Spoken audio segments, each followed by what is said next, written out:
ইছামতির তীরে ঝোপঝাড় লতাপাতার নিবিড় ঘনিষ্ঠতা আর পাকপাখালির গলগুজনে সবসময়ই মুখর হয়ে থাকে ছোট্ট মোহিনীপুর গ্রাম।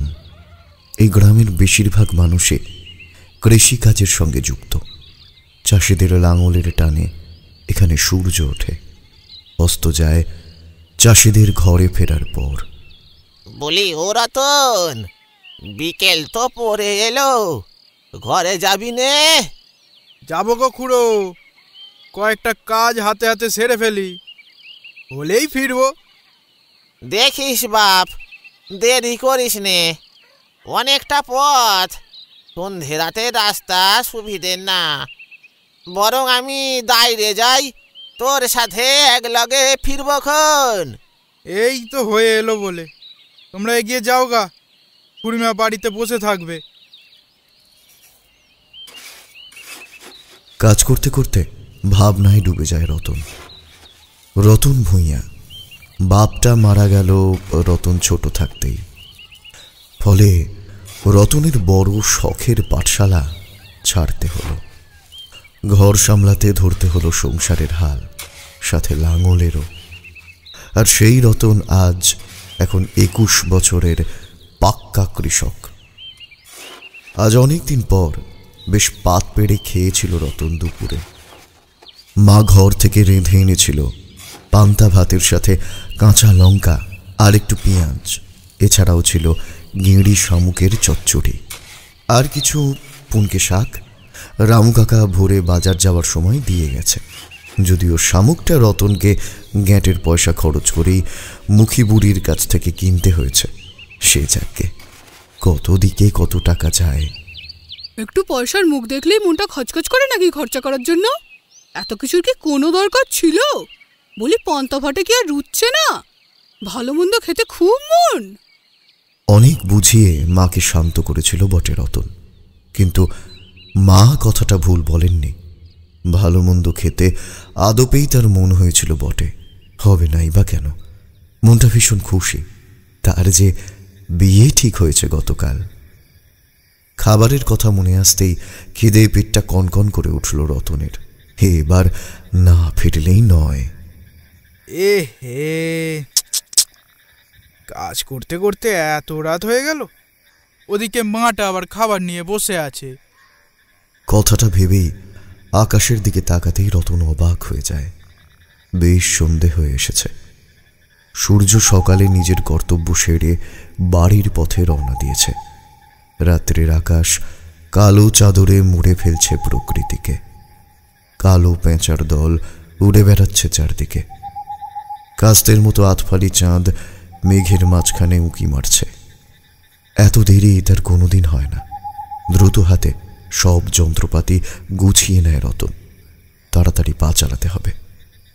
রতন রওনা দিয়ে দেয়। পশ্চিমে ঘরামি পাড়াকে ডাইনে রেখে লাল সুঁড়ি পথ দিয়ে হাঁটতে হাঁটতে আবার ভাবনায় ডুবে যায় ভূঁইয়া বাড়ির ছেলেটা। ওর মনের মধ্যে একটা অস্পষ্ট মুখ ভেসে ওঠে। মধ্যমপুরের বড়ুয়া বাড়ির ছোট মেয়ে, নাম রেখা। রতন তার মা আর বন্ধু ভম্বলের সাথে গিয়ে দেখেও এসেছে তাকে। একটু চাপা রঙের, তাই নাকি এখনো বিয়ে হয়নি।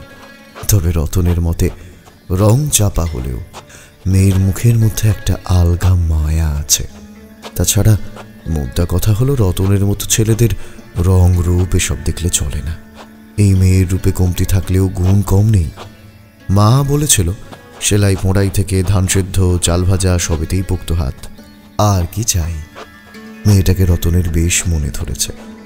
তাই বিয়ে ঠিক হওয়ার আনন্দে আজকাল রতন একটু বেশিই খুশি থাকে। এইসব ভাবতে ভাবতেই সন্ধ্যা আরো ঘোর হয়ে আসে।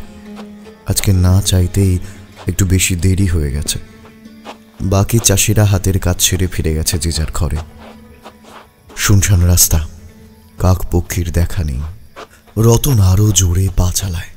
ভাবনার ঘরে সে খেয়াল করে না তার পিছন পিছন বাঁশের শুকনো পাতায় মচমচ করে শব্দ হয়ে চলেছে, ঠিক যেন সন্তর্পণে কেউ তার পিছু নিয়েছে। মৃত্যুর পদধ্বনি শোনা যায়, অনুভব করা যায়, কিন্তু দেখা যায় না। এও ঠিক সেই রকম। নয়াঞ্জলির ছোট বাঁশের সাঁকো পেরিয়ে কয়েক পা এগোলেই মজে যাওয়া পদ্মদিঘি।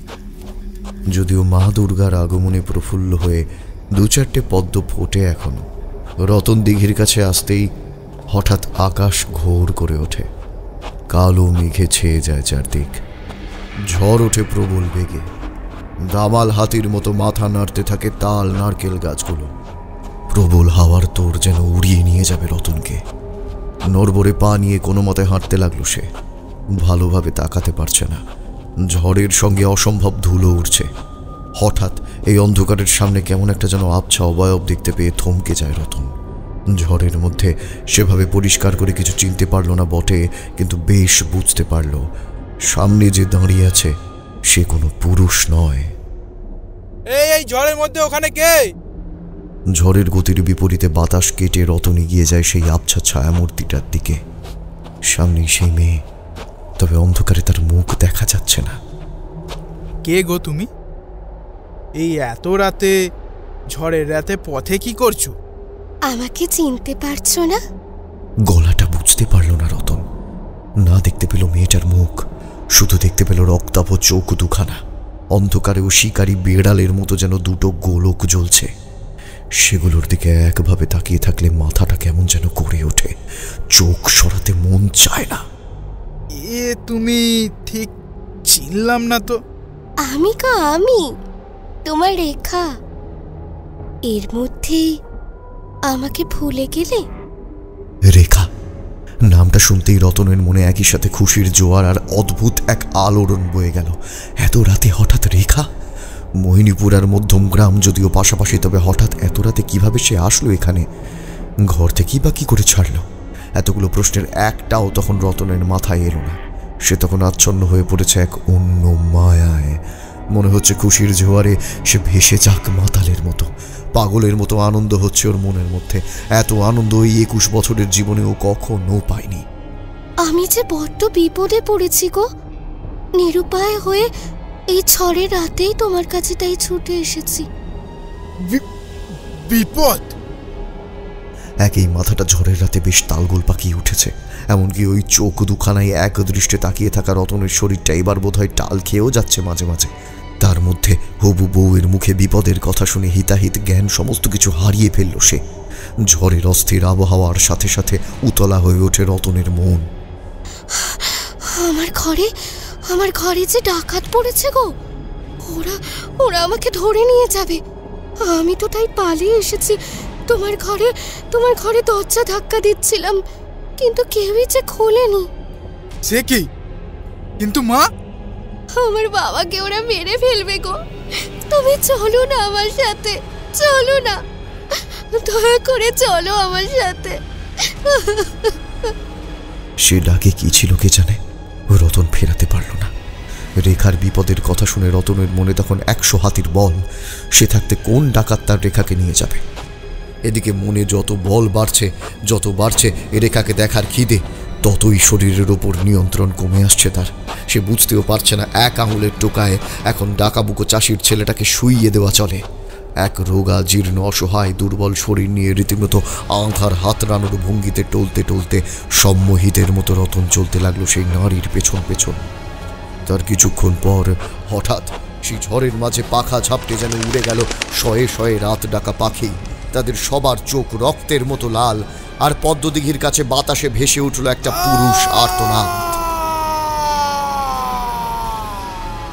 সেই আর্তনাদ শুনে যে কোনো মানুষের বুক কেঁপে উঠবে। তারপর আস্তে আস্তে সেই আর্তনাদ মিলিয়ে গেল বাতাসে। সাথে সাথে মিলিয়ে গেল একটা হাসি, মহিলা কণ্ঠের রেনো রেনে হাসি। সে হাসতে হাসতে দুই হাতে দুটো মানুষের চোখের রক্তমাখা মনে নিয়ে লুফালুফি খেলতে লাগলো, আর আপন মনে বলতে লাগলো, বড্ড রূপ আমার, সবাই বলে।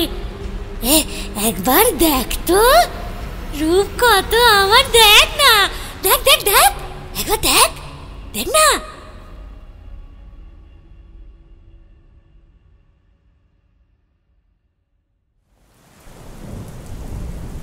বৃষ্টিতে ভিজে বাজার থেকে ঘরে ঢুকতেই গিন্নি বলল, এ মা, ইস, দেখছো তো পুরো ভিজে গেছো।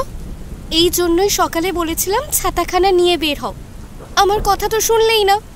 আচ্ছা শোনো, কিশোরী ঠাকুরপো এসেছে, আমি তাকে ঘরে বসিয়েছি, বুঝলে? আমি ঘরে চলে এলাম।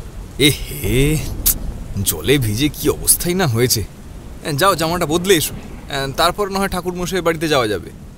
জামা বদলে দুজনে দুটো ছাতা নিয়ে যখন বের হলাম তখন বেলা পড়ে এসেছে। রবিবারের বেলা, তাই রোজকার ব্যস্ত রাস্তাতেও লোকজন কম। রাস্তার মাঝে হঠাৎ একটা জায়গায় জটলা দেখে দাঁড়িয়ে গেলাম আমরা। ভিড় ঠেলে ঢুকে পাশে থাকা রিক্সাওয়ালাকে জিজ্ঞাসা করলাম, কি হয়েছে ভায়া? আর বলবেন না বাবু, আমাদের পুবপাড়ার সামন্তবাবুর ছেলে ওর কচি বউটাকে নিয়ে আমার গাড়িতে চেপে বেরিয়েছিল। সেই রাস্তার মাঝে বউটাকে কি গালমন্দই না করছে, এমনকি কথায় কথায় চড় অব্দিও মারছে। আমি তো ভয়ে গাড়ি থামিয়ে দিছি। বউটার গাল কেটে রক্ত পড়ছে। এই তো একটু আগে তো ওর বরের পায়ে পড়ে গেল, কিন্তু তাতেও ছাড়ছে না। বলুন তো, এরা মানুষ? আর আমরা কিছু বলতে গেলেই আমরা হয়ে যাব বাইরের লোক। আমিও তো একটা মেয়ের বাবা, একটা বাচ্চা মেয়েকে এভাবে অমানুষের মতো পড়ে পড়ে মার খেতে দেখবো কা? আমি এই কয়ে দিলাম বাবু, এরে যদি কেউ সিধে করতে না পারে আমি নিজে পুলিশে ধরে দেব। কিছুক্ষণের মধ্যেই সেই জটলা পরিষ্কার হয়ে গেল। লোকটাকে ধরে গণধোলাই দিতেই সে আর এসব করবে না বলে প্রতিশ্রুতি দিয়েছে। কিশোরীকে দেখলাম এই ঘটনাতে বেশ মুষড়েই পড়েছে। জিজ্ঞেস করলাম, ইয়ে তুমি এত শুকিয়ে গেলে যে? আর কি বলি, এসব কলহ থেকে গায়ে হাত তোলা এগুলো যেন আজকাল প্রতি ঘরের নিত্য নৈমিত্তিক ঘটনা। কেন হঠাৎ এই প্রসঙ্গ? কিশোরী চুপ করেই থাকে। ততক্ষণে পাসিং শো আর ঝাল বড়া প্যাকেটে নিয়ে মটল এনে তারানাথের বাড়িতে এসে ঢুকতেই চারই বলল, এই আপনাদের জন্যই অপেক্ষা করছিলাম। আসুন, ভিতরে আসুন, বাবা ঘরেই আছেন। আপনারা বসুন, আমি একটু গরম চা আর তেল লঙ্কা দিয়ে গরম ফুলকো মুড়ি ভেজে আনছি। আমরা ঘরে ঢুকতেই দেখলাম ঠাকুরমশাই একটা হুঁকো নিয়ে বসে বসে এক মনে তামাক টানছেন, আর বাইরে বড় তাল গাছের দিকে তাকিয়ে কি যেন ভাবছে। আমরা গিয়ে তার সামনে বসতেই উনি হেসে বললেন, বৃষ্টি শুরু হতে বুঝেছি আজ তোমাদের আগমন ঘটবে। কি করি বলুন, বৃষ্টির মধ্যে যে আপনার গল্প না শুনলেই নয়। আপনার পাসিং শো এর নেশার থেকেও বেশি আমাদের এই গল্পের নেশা। কিন্তু আপনার গল্প শোনার আগে আজকে কিশোরীর থেকে আমার কিছু শোনা বাকি আছে। কি কথা? তারানাথকে পথে আসার সময় ঘটে যাওয়া ঘটনাটা বললাম। কি আর বলবো ঠাকুরমশাই, আমি যে মেসে থাকি সেই মেসের মালিক দোতলায় থাকে। সে লোকটা ভারী রগচটা, কারণে অকারণে তার বউকে ধরে মারে। যখন জানো যে এ সমস্ত পাপ কাজ হয় তো ব্যবস্থা কেন নাও না? কি ব্যবস্থা নেব? যাকে মারে সেই তো মুখে কুলু পেটে বসে থাকে। তবে আমি দেখেছি সেই বৌদির হাতে পায়ে কালশিটে, গলাতে 5টা আঙুলের ছাপ, এমনকি সেদিন তো পোড়া দাগও ছিল হাতে। এইটা এখানকার বাসিন্দারাও দেখেছে। তবে ওনাকে জিজ্ঞাসা করতে উনি বলেন যে এটা ওনার ঘর সংসারের কাজ করতে গিয়ে হয়। এরপর আর কি করা যায় আপনি বলুন। সে কি, এ যে পাশবিক নির্যাতন! আর চুপ করে না থেকে সবাই মিলে ব্যবস্থা নাও। না, সেটার আর কোনো দরকার হবে না। কেন? আমি আর তারানাথ একসাথেই প্রায় বললাম কথাটা। গতকাল উনি গলায় দড়ি দিয়ে আত্মহত্যা করেছেন। বেশ কিছুক্ষণ নীরব থাকে সব। ঘরের আবহাওয়া যেন ভারী হয়ে উঠেছে। সেই নীরবতা কাটিয়ে এই কিশোরী আবারও বলে ওঠে, তবে কি জানেন ঠাকুর মশাই, আমার মনে হয় ওনার এরকম পরিণতি যদি না হতো তাহলে উনি বাপের ঘরেই ব্যাপারটা জানাতেন। তাঁরা হয়তো কিছু ব্যবস্থা নিতে পারতেন। এই সমস্ত অসভ্যতা, নৃশংস ব্যবহার এগুলো আটকানো যেত তখন। এর মধ্যেই চারি এসে 3 গ্লাস চা আর ঝাল বড়া সহযোগে মুড়ি মাখা দিয়ে গেল। তারানাথ হেসে এক গাল মুড়ি মুখে তুলে নিলেন। তারপর গরম চায়ে চুমুক দিয়ে বলতে শুরু করলেন, সব সময় আমরা বাইরে থেকে বুঝতে পারি না কোনখানে কি হয়। কথার কথা তো বলে দি, এই করা দরকার ছিল, ওই করা দরকার ছিল, কিন্তু ভেতরে অন্য গল্প থাকে, বুঝলে? সেটা কি রকম? শোনো তবে। তখন আমার দীক্ষা হয়ে গিয়েছে। তবুও ভালো করে গুরু আর নতুন নতুন বিদ্যে শেখার তাড়নায় আর খানিকটা ভবঘুরে জীবনের টানে উদ্দেশ্যহীনভাবেই আমি ঘুরে বেড়াচ্ছি এক জায়গা থেকে অন্য জায়গায়। তখন অনেক দিন শ্মশানে মশানে জঙ্গলে মাঠে ঘাটে ঘুরে ঘুরে অবশেষে এসে পৌঁছালাম এই রকমই একটা নতুন জায়গায়। জানোই তো, সবুজে শ্যামলে ভরা এই বাংলার বেশিরভাগ জুড়ে রয়েছে গ্রাম। সেবার হাঁটতে হাঁটতে গিয়ে পৌঁছালাম বাংলার সেরকমই একটি গ্রাম মোহিনীপুরে। এই গ্রামের সবুজ প্রান্তরের পাশ দিয়ে বয়ে গেছে ইছামতি নদী। ছায়া সুশীতল শান্ত গ্রামখানি যেন একেবারে ছবির মতো। নদী কিনারা ছাড়িয়ে দক্ষিণ মুখে এলেই দিগন্ত বিস্তৃত অবারিত মাঠ।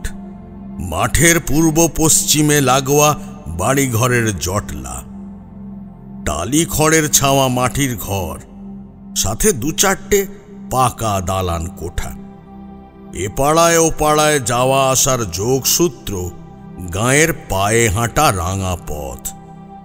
পথের দুধারে কোথাও বাঁশের ঝাড়, কোথাও ঘেঁটু আঁশ শ্যাওড়ার জঙ্গল, কোথাও হিজল অর্জুন করঞ্জার শাখা প্রশাখায় গুলঞ্চ লতার বিস্তার, আবার কোথাও ঝুরি নামিয়ে গ্রাম ইতিহাসের নীরব সাক্ষী প্রাচীন বট।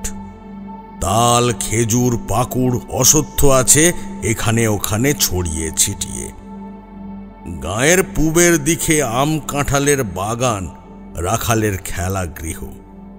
সূর্যোদয় সূর্যাস্তের বর্ণালী এখনো তার শোভা ছড়াচ্ছে নয়ন মন জুড়িয়ে। দিগন্ত বিস্তৃত ফসলের মাঠ, ধান কাউনের হাতছানি, নিঝুম দুপুরে বটের ছায়ায় রাখালের বাঁশি উদাস করে তোলে মন প্রাণ। দুপুরের শান্ত নিশ্চুপ গ্রাম্য পরিবেশে আমার মন ক্রমশ মায়াময় হয়ে উঠছিল। মাঝে মাঝে নীরব দুপুরে কোকিলের কুজন শোনা যাচ্ছে। কুবা কুবা ডাকটা কান ভেদ করে মরমে লাগছে যেন।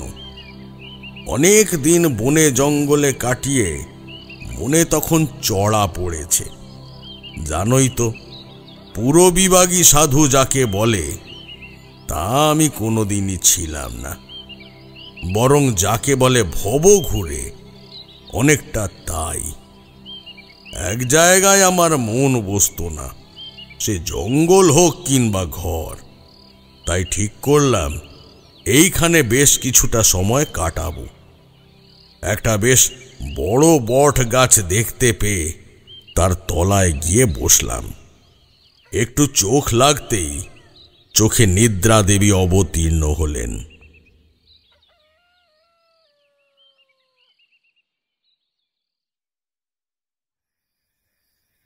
চোখ খুলতেই দেখি সন্ধে হয়ে গেছে।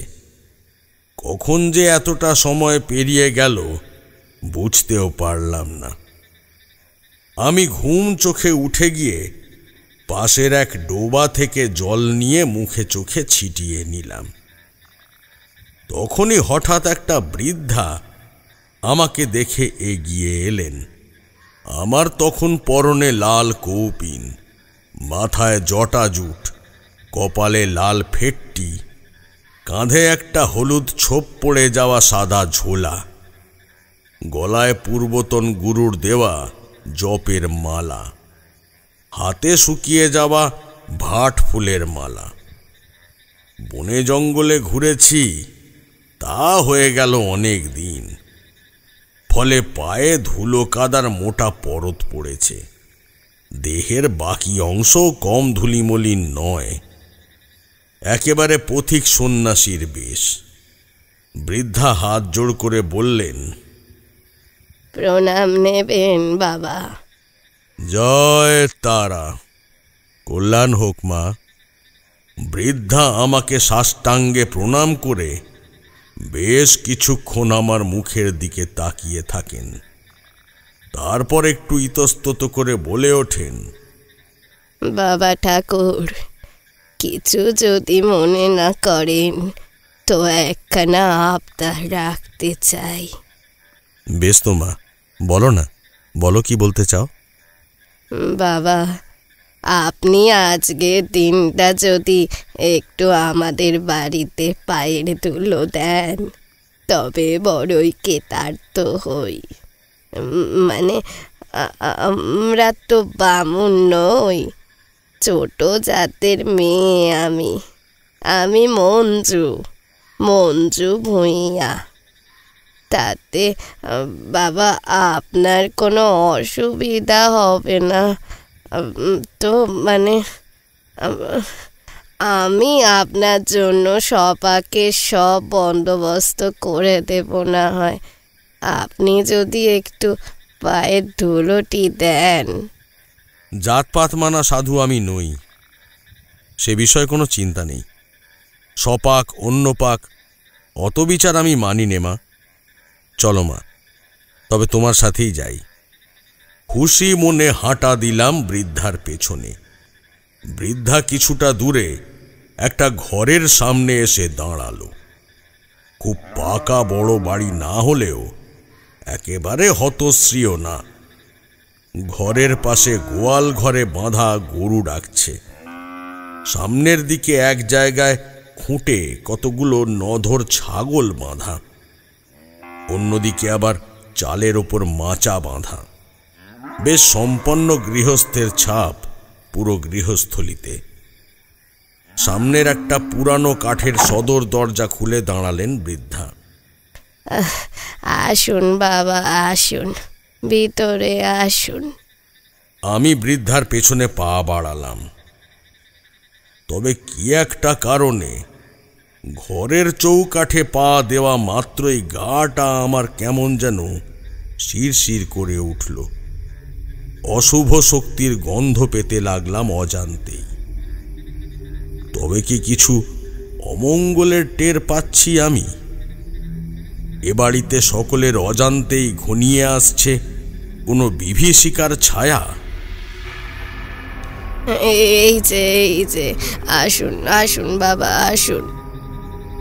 বুড়ির ডাকে সম্বিত ফিরে পেলাম আমি। হয়তো একটু বেশি ভাবুক হয়ে পড়েছিলাম। অবশেষে ঢুকে পড়লাম সদর দরজা পেরিয়ে। দরজা পেরিয়ে একটা বিস্তীর্ণ উঠোন। উঠোনের ওপাশে তিনটে ছোট ছোট ঘর। এক কথায় বলতে গেলে মন্দ না। বৃদ্ধা আমাকে যত্ন করে নিয়ে গেল ঘরে। মেঝেতে মাদুর পেতে বসতে দিল আমাকে।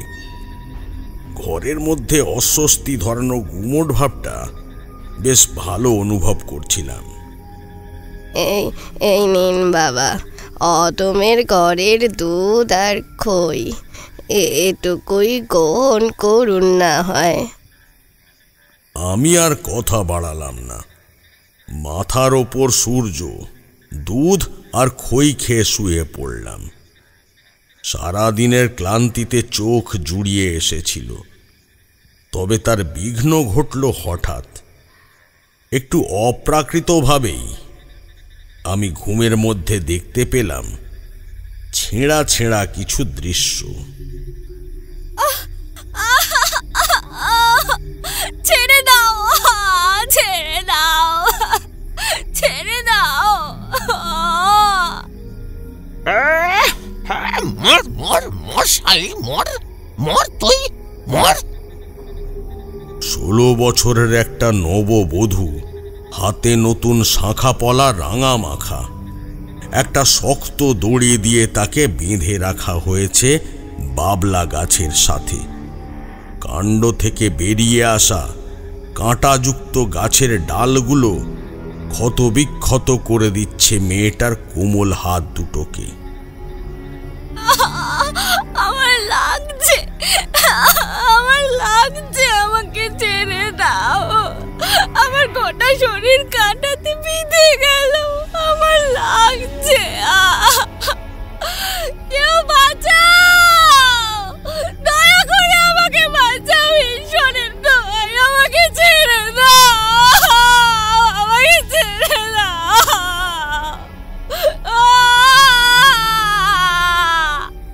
মেয়েটা কেঁদে কেঁদে উপস্থিত সকলের পায়ে পড়ছে।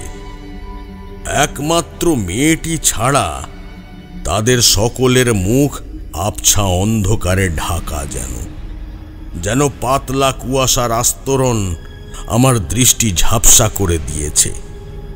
পাশে থাকা পুরুষ লোকটা একটা পৈশাচিক হাসি হাসছে। তার চোখ মুখ তখন হিংস্র পশুর থেকেও ভয়ানক।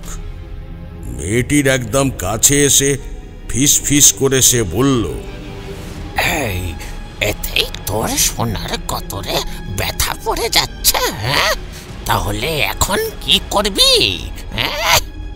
এরপর লোকটা মাটিতে রাখা সজনে ডাঁটাটা তুলে সপাটে বসাতে লাগলো মেয়েটার হাতে, পেটে, পিঠে।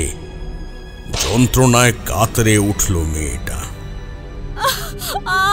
ছেড়ে দাও আমাকে, ছেড়ে দাও আমাকে, ক্ষমা করো, ক্ষমা করো, আমি আর কিচ্ছুটি করবো না, আমি আর কিচ্ছুটি করবো না, আমাকে ছেড়ে দাও, তোমার পায়ে পড়ি, পায়ে পড়ি, আমাকে ছেড়ে দাও। মর মর মর মর, হতভাগী, মরেও না, মর না, মর। শেষ করে দেব, শেষ করে দেব একেবারে, যত সব বেবুসের দল। সে যে কি ভয়ানক আর জীবন্ত স্বপ্ন তা কল্পনাও করতে পারবে না। মেয়েটার যন্ত্রণা ভরা চিৎকার শুনে ঘুমের মধ্যেই আমার চোখ দিয়ে জল পড়ে চিবুক ভিজে উঠেছিল। না জানি কোন সে হতভাগিনী যে এমন কষ্ট সহ্য করে বাঁচার আকুতি করে চলেছে। ভোরের আলো চোখে মুখে পড়তেই সেই দৃশ্য অদৃশ্য হয়ে যায়। ও, তাহলে কি আমি স্বপ্ন দেখছিলাম? কিন্তু এরকম ব্যাপারটাকে অনেকটা হালকাভাবেই নিয়েছিলাম তখন। মনের ভেতরে চিন্তা ঢুকলো তখনই যখন এতেই ঘটনাটা শেষ হলো না, বরং তারপর থেকেই একের পর এক দুঃস্বপ্ন আসতে লাগলো, কখনো জেগে কখনো ঘুমিয়ে। সব স্বপ্নেই সেই একই মেয়ে। কি মায়া ভরা তার দুই চোখ, পদ্ম পাপড়ির মতো নিটল দুই চোখ, পান পাতার মতো মুখশ্রী, স্নেহ ভরা দৃষ্টি, যেন সাক্ষাৎ দেবী প্রতিমা, যার সোনার অঙ্গে কালি লেপে দিয়েছে দুঃশাসনের দল। সেদিন স্বপ্নে দেখলাম, আয় এদিকে আয়। ভাতের থালা পেতে বসে থাকা লোকটা মুখে চোখে বিরক্তি নিয়ে তার নববিবাহিত স্ত্রীকে ডাক দেয়। মেয়েটা ভাতের হাঁড়িটা নিয়ে আসে হন্তদন্ত হয়ে। ভাত দেব? আহা, আয় না, আয় না, আয় এদিকে আয়। বেশ মিষ্টি কথাতে লোকটা পাশে এনে বসায় মেয়েটাকে। তারপর হেসে বলে,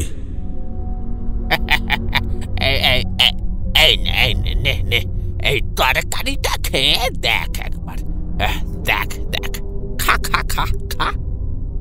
এক প্রকারের প্রায় জোর জবরদস্তি মুখে অনেকটা তরকারি পুড়ে দিয়ে সেটা গলাধ্যকরণ না করতে দিয়েই চুলের মুঠি টেনে ধরে মেয়েটার। এই এই এই এই এই এই গেল গেল তো, গেল তো। বল বল বল, তরকারিতে এত ঝাল কেন? এত ঝাল কেন? বল বল শালি, বল। যত সব হা ঘরে ভাবাতে দল সব, বল বল। মেয়েটা জড়ানো জড়ানো গলায় ভয়ে কাতরে ওঠে। আমি আমি আমি ভুল করে ভুল ভুল ভুল ভুল সত্যি করে বল মাগি, আমাকে জব্দ করতে ঝাল বেশি দিয়েছিস না? বল বল। বাকিটা বলতে পারে না সে। সজোরে এঁটো হাতে ওর গালে একটা চড় বসিয়ে দেয় লোকটা। তুই খা, তুই খা, পুরোটা খা। পুরোটা খা, খেয়ে মর মর তুই।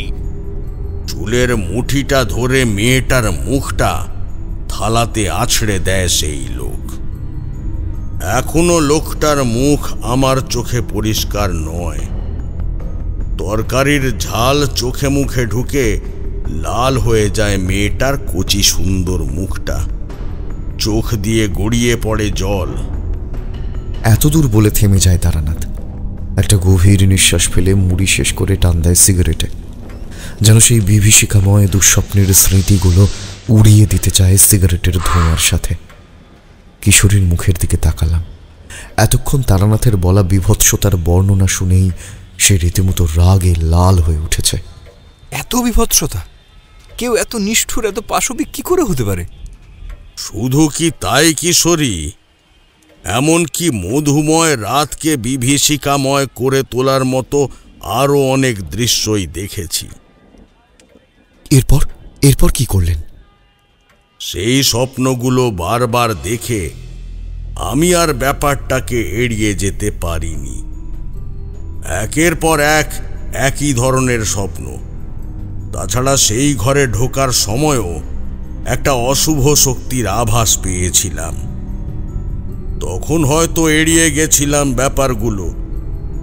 নিজে থেকে যেচে বৃদ্ধাকে কিছু জিজ্ঞাসা করতে সংকোচ হয়েছিল।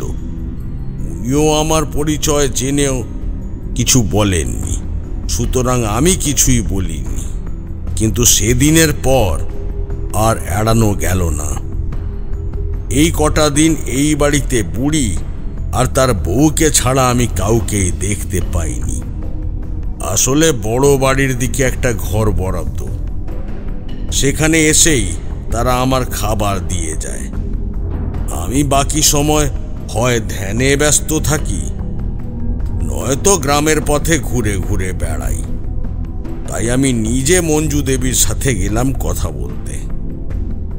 আচ্ছা মা, আপনারা এখানে কে কে থাকেন? এই তো মোটমাট ওই 5টা পানির সংসার। আমি থাকি, আমার 2 ছেলে আর বড় ছেলের নতুন বউ। ছেলে আপাতত ওই কিছু জমি জমার ব্যাপারে শহরে গেছে, আর এই ঠাকুর চাকর। বাকি ছেলের বাবা তো অনেক দিন আগেই গত হয়েছে বাবা। আর কেউ থাকে না? না তো বাবা। কেন বলুন তো? আমার মনে হয় এই বাড়িতে যেন কোনো আত্মার প্রকোপ। আমার কথাটা পুরো শেষ হবার আগেই পাশ থেকে উঠে গেলেন বৃদ্ধা গৃহকর্ত্রী। বাবা, আমার না কিছু কাজ পড়ে আছে, যাই। হ্যাঁ, আমি বরং সবজিগুলো কুটে দিই।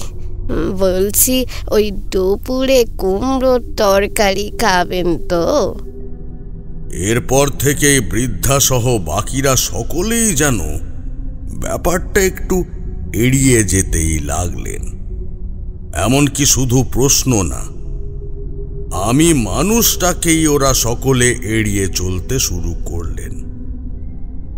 এরপরেও বেশ কয়েকবার আমি কথা বলার চেষ্টা তো করলাম, কিন্তু কোনো লাভ হলো না।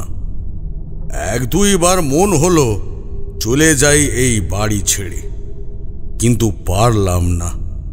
খালি মনে হতে লাগলো আমার স্বপ্নে দেখা সেই অসহায় মেয়েটার মুখ। সে যে বড় কষ্ট পেয়েছে, তার শান্তি চাই। কোনো আত্মার কথা এলেই বাড়ির মানুষগুলো কোনো রকমে ব্যাপারটাকে কাটিয়ে দিতে লাগলো। ব্যাপারটা বেশ সন্দেহজনক মনে হয়েছিল আমার। সেদিন থেকেই মনে হয়েছিল অন্য কোনো বড় রহস্য জড়িয়ে আছে এতে। এই স্বপ্নের সাথেই হয়তো জড়িয়ে আছে এই বাড়ির কোনো কালো অতীত। পরদিন সকালে বাড়ির খই দুধ খেয়ে বেরিয়ে পড়লাম গ্রামের পথে। বাড়ির 2 মহিলা তখন রান্নার কাজে ব্যস্ত। আমি কাউকে কিছু না বলেই এই বাড়ির আশেপাশের জায়গাগুলো দেখতে লাগলাম। গোটা বাড়িতে কেমন একটা গুমোট গুমোট ভাব, একটা পচা পচা গন্ধ। বাইরে থেকেও সেই একই রকমের গন্ধ আসছিল। আমি বাইরে থেকে বাড়ির চৌহদ্দি ঘুরে নিয়ে আবার বাড়ির দরজার কাছে এগিয়ে গেলাম। যত ভেতরের দিকে যাচ্ছিলাম একটা মরা পচা গন্ধ নাকে আসছিল আমার। গন্ধের উৎস খোঁজ করতে করতে হঠাৎ চোখ গেল পায়ের নিচে একটা মৃতদেহ, একটা মরা কাক। তবে অদ্ভুতভাবে সেই কাকটার গলাটা পেঁচিয়ে পেঁচিয়ে যেন কাটা। একটা ডানা ছিঁড়ে পড়ে আছে দেহের পাশে, অন্য ডানাটা নেই, যেন কেউ চিবিয়ে খেয়েছে সেটা। চোখগুলো ভীষণ আতঙ্কে উল্টানো। মুন্ডহীন নিথর দেহটা এর মধ্যেই মরে পচে গলে গিয়েছে। বিকট গন্ধ ছড়াচ্ছে সেটা। আমি নিচু হয়ে ভালোভাবে দেখতে যাব, এমন সময় পেছন থেকে একটা গলার স্বর ভেসে এলো। বাবা, আপনি এখানে কি করছেন? পেছনে তাকিয়ে দেখি দাঁড়িয়ে আছে মঞ্জু দেবী। আমি কোনো রকম বিচলিত না হয়েই উত্তর দিলাম, এই বাইরের হাওয়া খেতে এসেছিলাম, কিন্তু এখানে একটা পচা পচা গন্ধ আসতে চোখে পড়ল মরা কাকটা। মরা কাকের নাম শুনতেই ধড় ফড়িয়ে এগিয়ে এলেন তিনি। মরা কাকটাকে দেখে শিউরে উঠেছিলেন খানিকটা, কিন্তু সাথে সাথেই নিজেকে সামলে নিয়ে ডাক দিলেন তার বউমাকে। বউ, বলি ও বউ, আয় দেখিনি, এটা পরিষ্কার করে দিবি। আর কে জানে কোনো বিড়াল হবে। বুঝলেন বাবা, যত সব আপদ ওই হুলো বেড়াল হয়েছে দিকটাই। কবে মেরেছে ঠিক নেই, ওদেরও বা দোষ কি? খিদে পেয়েছিল তাই তাই খেয়ে নিয়েছে হয়তো, আর খেতে না পেরেই হয়তো বাকিটা এখানে টেনে এনে নোংরা করেছে। আপনি চলুন তো বাবা, ভেতরে চলুন, ভেতরে চলুন। ব্যাপারটা চাপা দেওয়ার চেষ্টা করলেও বেশ ভালোভাবে বুঝতে পেরেছিলাম ওরা কিছু একটা লুকোচ্ছে। বিশেষত এই নতুন বউকে দেখলাম কাকটা দেখে এসে কিভাবেই না আতকে উঠল। আমি ওর চোখ দুটো ভালো করে লক্ষ্য করছিলাম। এটা হঠাৎ চমকে ওঠার মতো ঘটনা না, বরং মনের গোপনে বাসা বেঁধে থাকা পুরনো কোনো আতঙ্ক। মরা কাকটাকে দেখে যে পরিমাণে উদ্বিগ্ন হয়েছিল শাশুড়ি আর বৌমা, তাতে যে কোনো মানুষেরই সন্দেহ হওয়ার কথা। কিন্তু বৃদ্ধা খুব শক্ত গোছের মহিলা, তার থেকে কথা ভাঙা কঠিন। আমি আর সময় অপচয় না করে ঘরের ভেতরে এসে দরজা বন্ধ করে ধ্যান শুরু করলাম। কিন্তু দুর্ভাগ্যবশত সেরকম কিছুই জানতে পারলাম না। যেন কোনো এক অদৃশ্য। গল্পের মাঝেই কিশোরী বলে উঠল, সে কি ঠাকুরমশাই, আপনার এতদিনের কঠিন সাধনা একটা ঘরে কোনো অশুভ শক্তির প্রকোপ আছে সেটাও জানাতে পারলো না? কিশোরীর কথাগুলো শুনে যে তারানাথ একটু চটে গেছে তা আর বলার অবকাশ রাখে না। আজকাল হুটহাট করে গল্পের মাঝে কিশোরী এমন একটা কথা বলে বসে যাতে তারানাথে রেগে যান। এই ক্ষেত্রেও তার ব্যতিক্রম হলো না। কি বললে? আমার সাধনার উপর সন্দেহ? শোনো, বলে রাখি, আমি তোমাদের আজকালের শহরে ভণ্ড সাধুদের মতো না। আমার কথা যদি তোমাদের কাছে ভণ্ড গাল গল্প বলে মনে হয়, তাহলে আর শুনতে এসো না বাপু, আমি এই চললাম। তারানাথ উঠবো উঠবো করতেই অবশেষে আমাকেই সামাল দিতে হলো ব্যাপারটা। এই কিশোরীর জন্য দেখছি ভালো গল্পটা মাঠে মারা যাবে।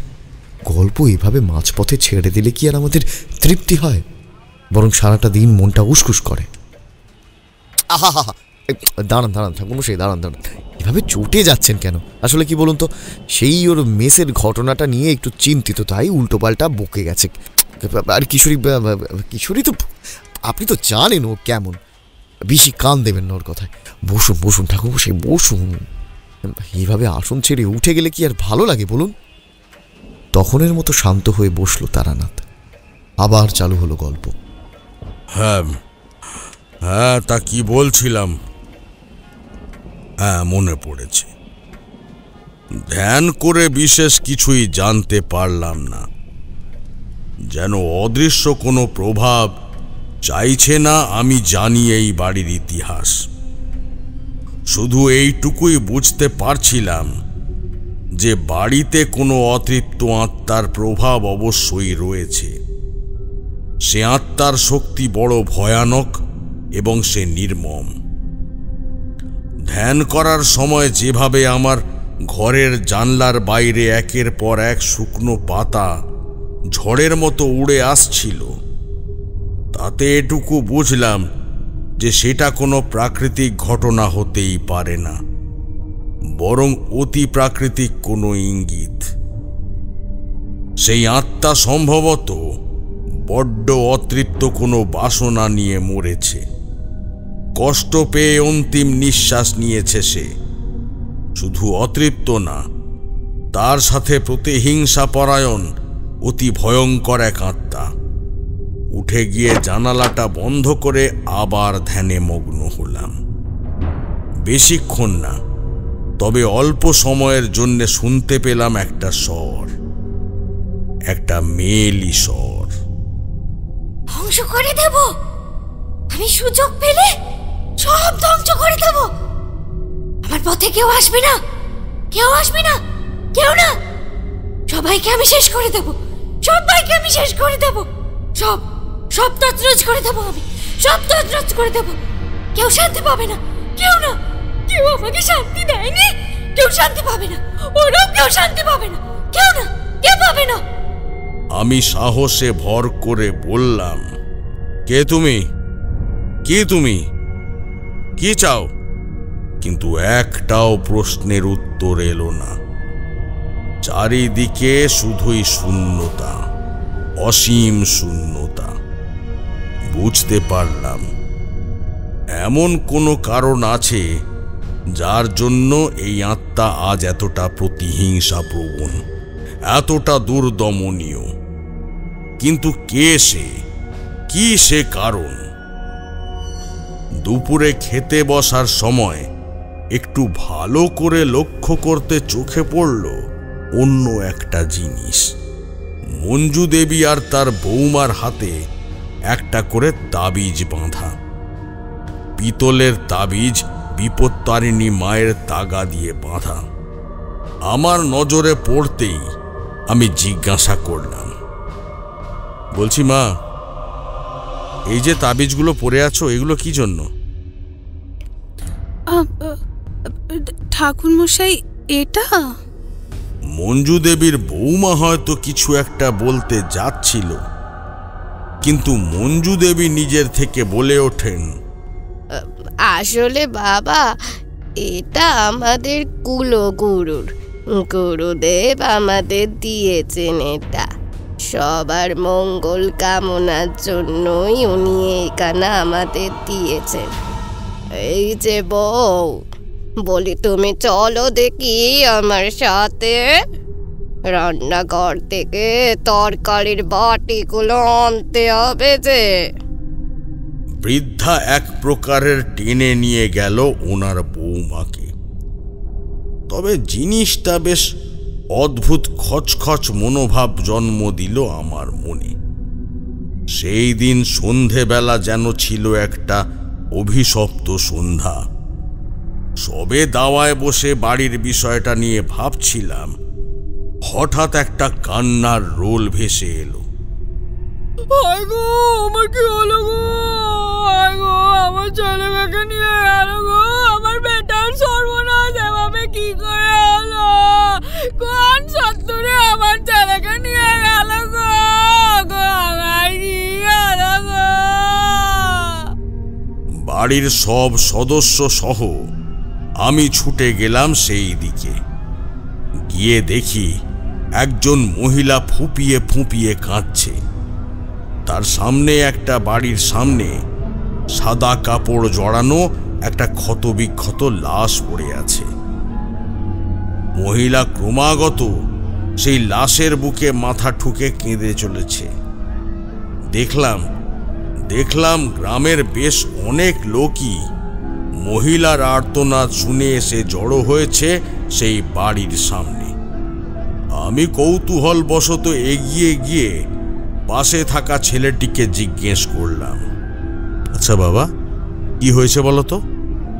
এমন ঘটনা ঘটলো কি করে? কি আর বলবো বলুন তো, এই চুনুবুড়ির প্রদীপের একমাত্র সলতে ছিল ওই দীপু।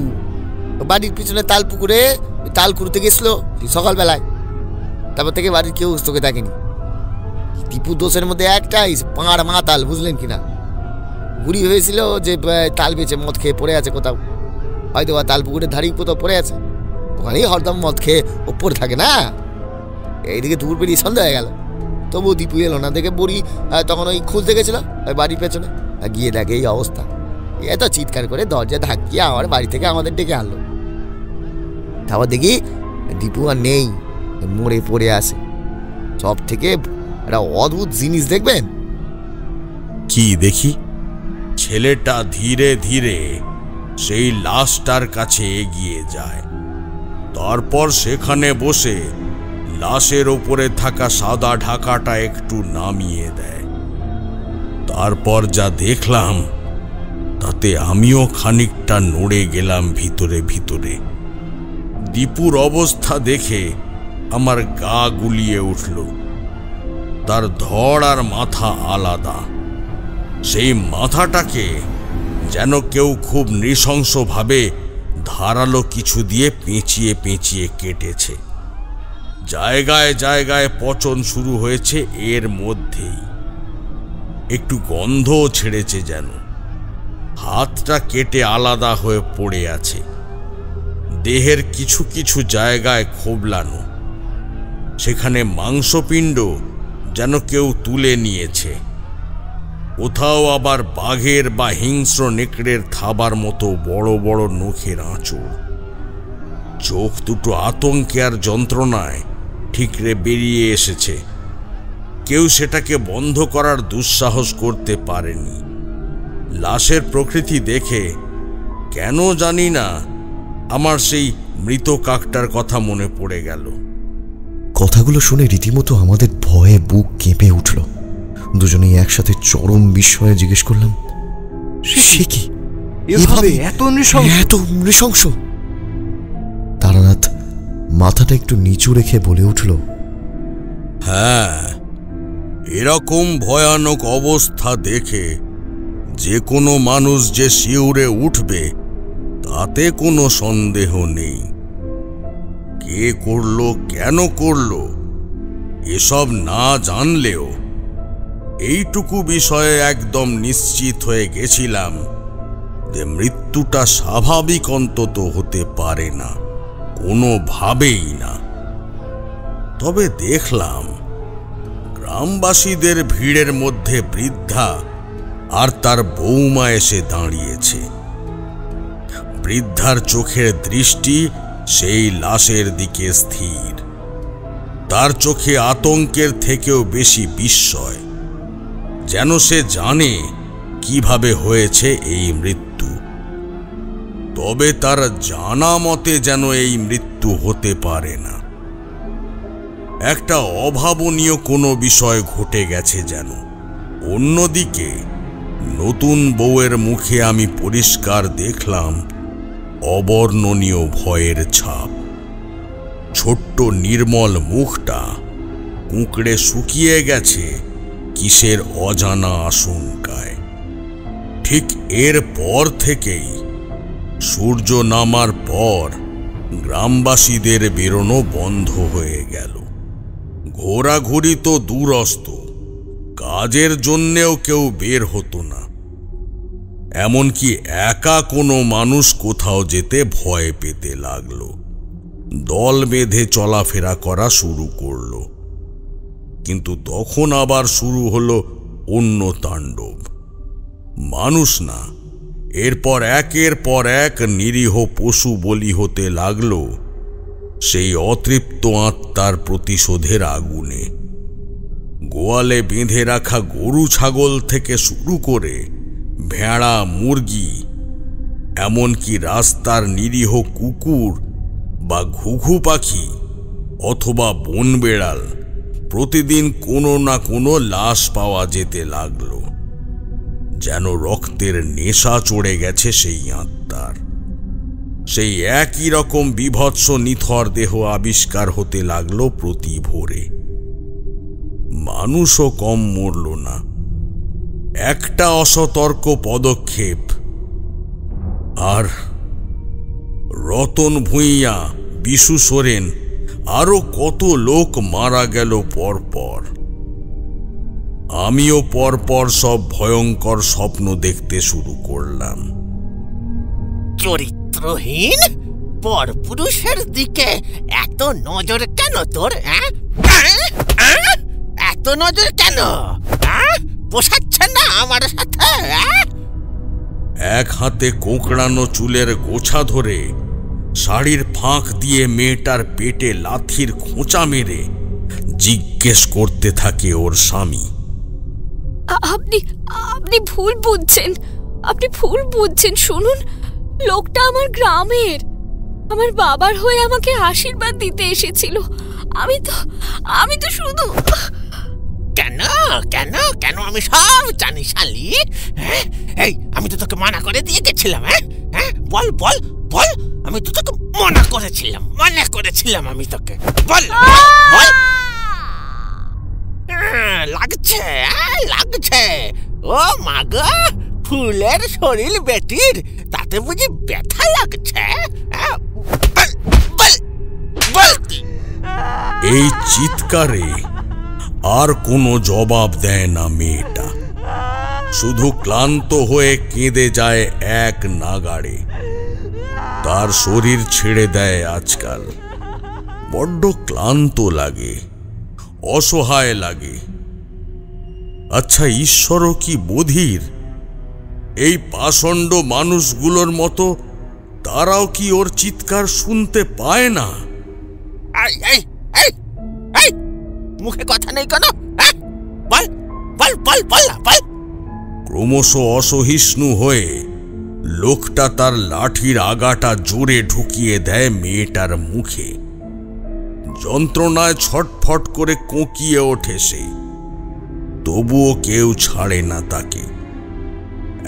এক দিন এক একটা হাড় কাঁপানো দৃশ্য আমার কলিজা ঠান্ডা করে দিত। একদিন মেয়েটাকে দেখলাম ঘরের মধ্যে শুয়ে ফুঁপিয়ে ফুঁপিয়ে কাঁদছে। এমন সময় কিছু ছেলে হঠাৎ ঢুকে পড়ল তার ঘরের মধ্যে। সেটা বুঝতে পেরেই মেয়েটা ধড়ফড়িয়ে উঠল। কাপড় ঠিক কষে দ্রুত হাতে মাথার ঘোমটাটা টেনে নিল অনেকটা। আপনারা, উনি তো এখন বাড়িতে নেই, আপনার পরে আসবেন খন। হ্যাঁ, এ বললো আমরা তোমার উনার জন্য এসেছি সুন্দরী, কি বলিস? একজন জড়ানো গলায় বলে উঠল। এই আমাদের হরনের তো একেবারে সুন্দরী বউ, তাই নিজের চোখে দেখে এলাম। না না না না, চোখে দেখে এলাম। আর পরীক্ষা করে দেখতে এলাম তার শরীরের জৌলুস কতখানি। একটা পৈশাচিক হাসিতে ভরে গেল ঘরটা।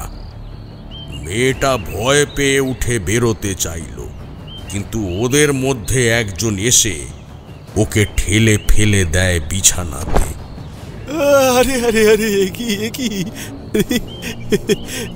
আমার সুন্দরী বৌদি, তোমার সৌন্দর্য উপভোগ করার সুযোগ আমাদেরও দাও। আমরা তো তোমার বরেরই বন্ধু, তোমার বরের যা তা তো সবই আমাদের। তাছাড়া তোমার বর তোমাকে যেভাবে রাখে তার থেকে অনেক ভালো করে রাখবো আমরা। এই কি বলিস? কথাগুলো বলে একটা লোক ক্রমশ এগিয়ে আসতে থাকে। ঠিক সেই মুহূর্তে দলে অন্য একজন বলে ওঠে, এই চল চল, ওর বর এসে গেছে। ধুর, শয়তানটা এক্ষুনি এসে পুরো মজাটাই চটকে দিল। এই চল চল। সবাই তাড়াহুড়ো করে ঘর থেকে বেরিয়ে গেল। একটু পরেই চোখের সামনে নিজের বরকে চেলা কাঠ হাতে আর নিজের শাশুড়িকে জুতো হাতে দরজায় দাঁড়িয়ে থাকতে দেখে বুকটা বোধ করি আবার কেঁপে উঠল মেয়েটার। না না, আমাকে ছেড়ে দিন, আমাকে ছেড়ে দিন না, আমি কিচ্ছু করিনি, আমি কিচ্ছু করি না, আমাকে ছেড়ে দিন, আমাকে ছেড়ে দিন। কাঠ দিয়ে মাথা থেকে পা পর্যন্ত নির্মমভাবে মেয়েটাকে মারতে শুরু করলো দুজনে। শালি, আমরা না থাকলে এভাবে নিজের লালসা মেটাস, হ্যাঁ? নিজের সুখ মেটাস, তাই না? আর আমার বন্ধুদের নামে দোষ দিচ্ছিস? এই, তোর কোন নাগরকে দেখেছে বল? হ্যাঁ হ্যাঁ, বল শুনি, বল, তার নামটা বল একবার। কে সে? কোথায় বাড়ি? হ্যাঁ, তোর গ্রামের, হ্যাঁ, নাকি অন্য পাড়ার? বল বল বল, হতচ্ছাড়ি, বল বল বল বল বল। ঘরটাকে কি বেপাড়া পেয়েছিস? হ্যাঁ, আমি আমি আমি তো। কথাটা শেষ হবার আগেই আগের দিনের সেই মধ্যবয়স্ক মহিলা এসে একটা সপাটে ছেলের জুতো দিয়ে চড় মারে মেয়েটার গালে। এই শয়তানি, আমার বিটেতে তুই এসব করিস? বলি কেমন বউ নিয়ে এলিল? রূপের জালে বশ করে তোর কারে চেপে এখন শয়তানি করছে। এত রূপের জ্বালা, এত শরীরের কি দে তোর? মেয়েটা চেয়েও কিছু বলতে পারে না, কারণ ততক্ষণে সে নিভু নিভু জল ভরা চোখে দেখতে পেয়েছে সামনের হাতে ধরা কাঠটা ওর চোখের মতোই গনগনে লাল হয়ে আছে। বড্ড রূপ না তোর, হ্যাঁ পিশাচিনি, বড্ড রূপ। আজ এই রূপ তোর আমি দেখাচ্ছি আমি। কথা শেষ হতে না হতেই মেয়েটাকে চুলের মুঠি ধরে মাটিতে ফেলে সেই গরম চেলা কাঠটা দিয়ে উন্মুক্ত পিঠে বেদম মারতে লাগলো দুজনে। গরম তাপে পুড়ে গেল মেয়েটার কোমল চামড়া। বলির পশুর মতো পরিত্রাহী চিৎকার করতে করতে মেয়েটা শুধু একটাই প্রার্থনা করতে লাগলো,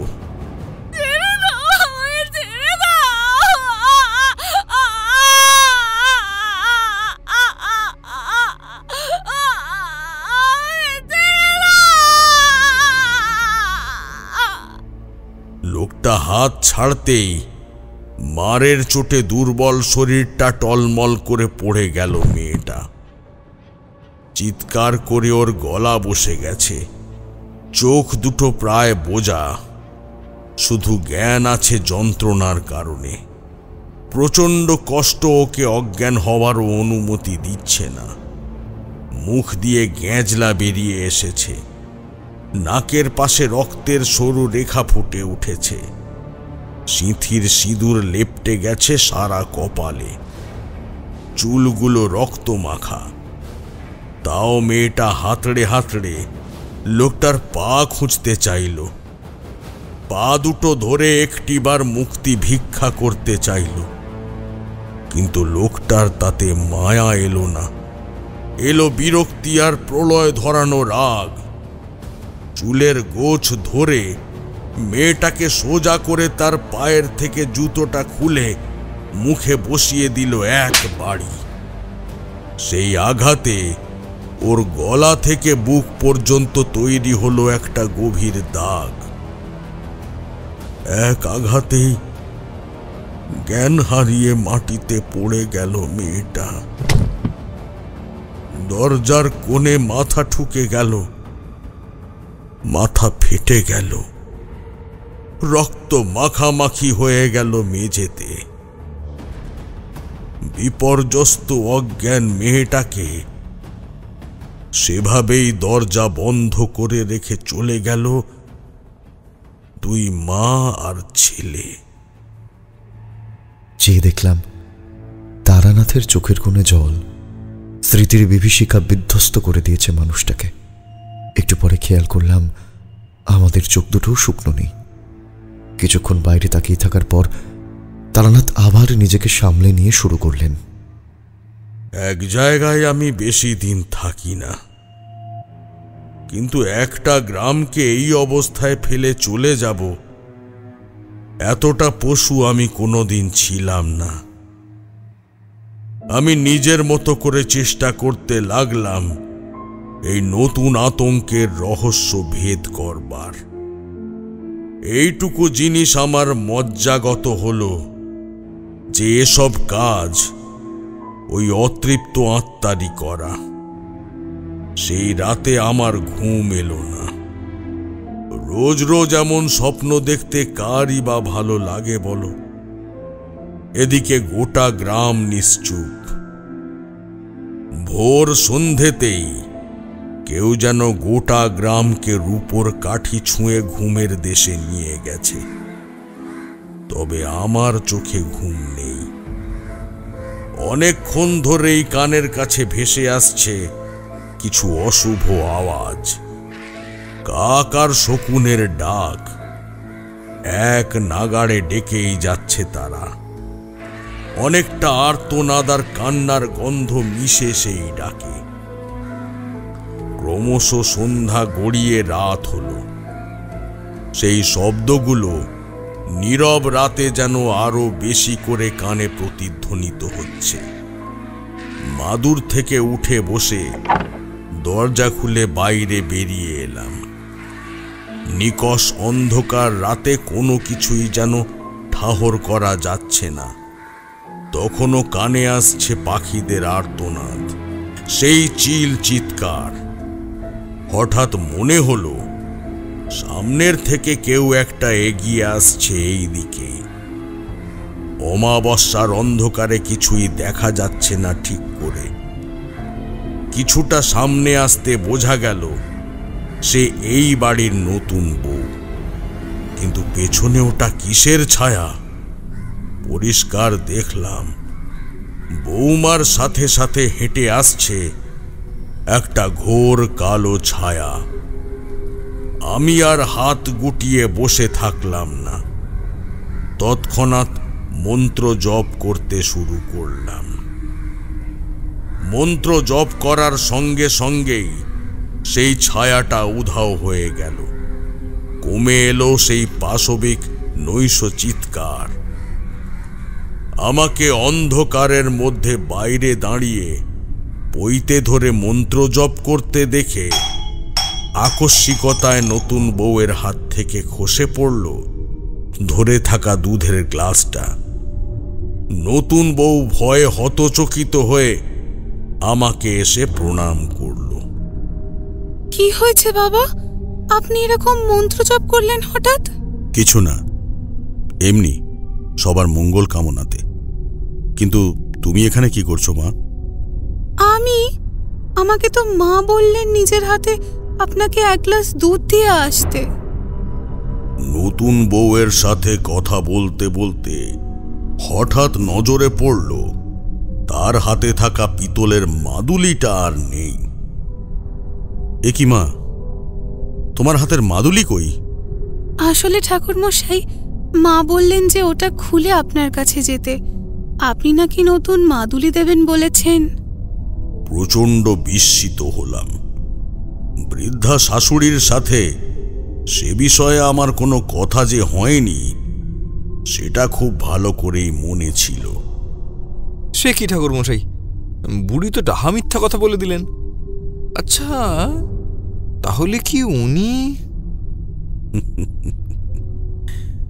পার্থিব বিষয় বস্তুর বাইরেও অনেক ব্যাপার থাকে যেগুলো ঠিক করে বোঝা যায় না, বুঝলে কিশোরী? মঞ্জু দেবী মিথ্যে কথা বলেননি।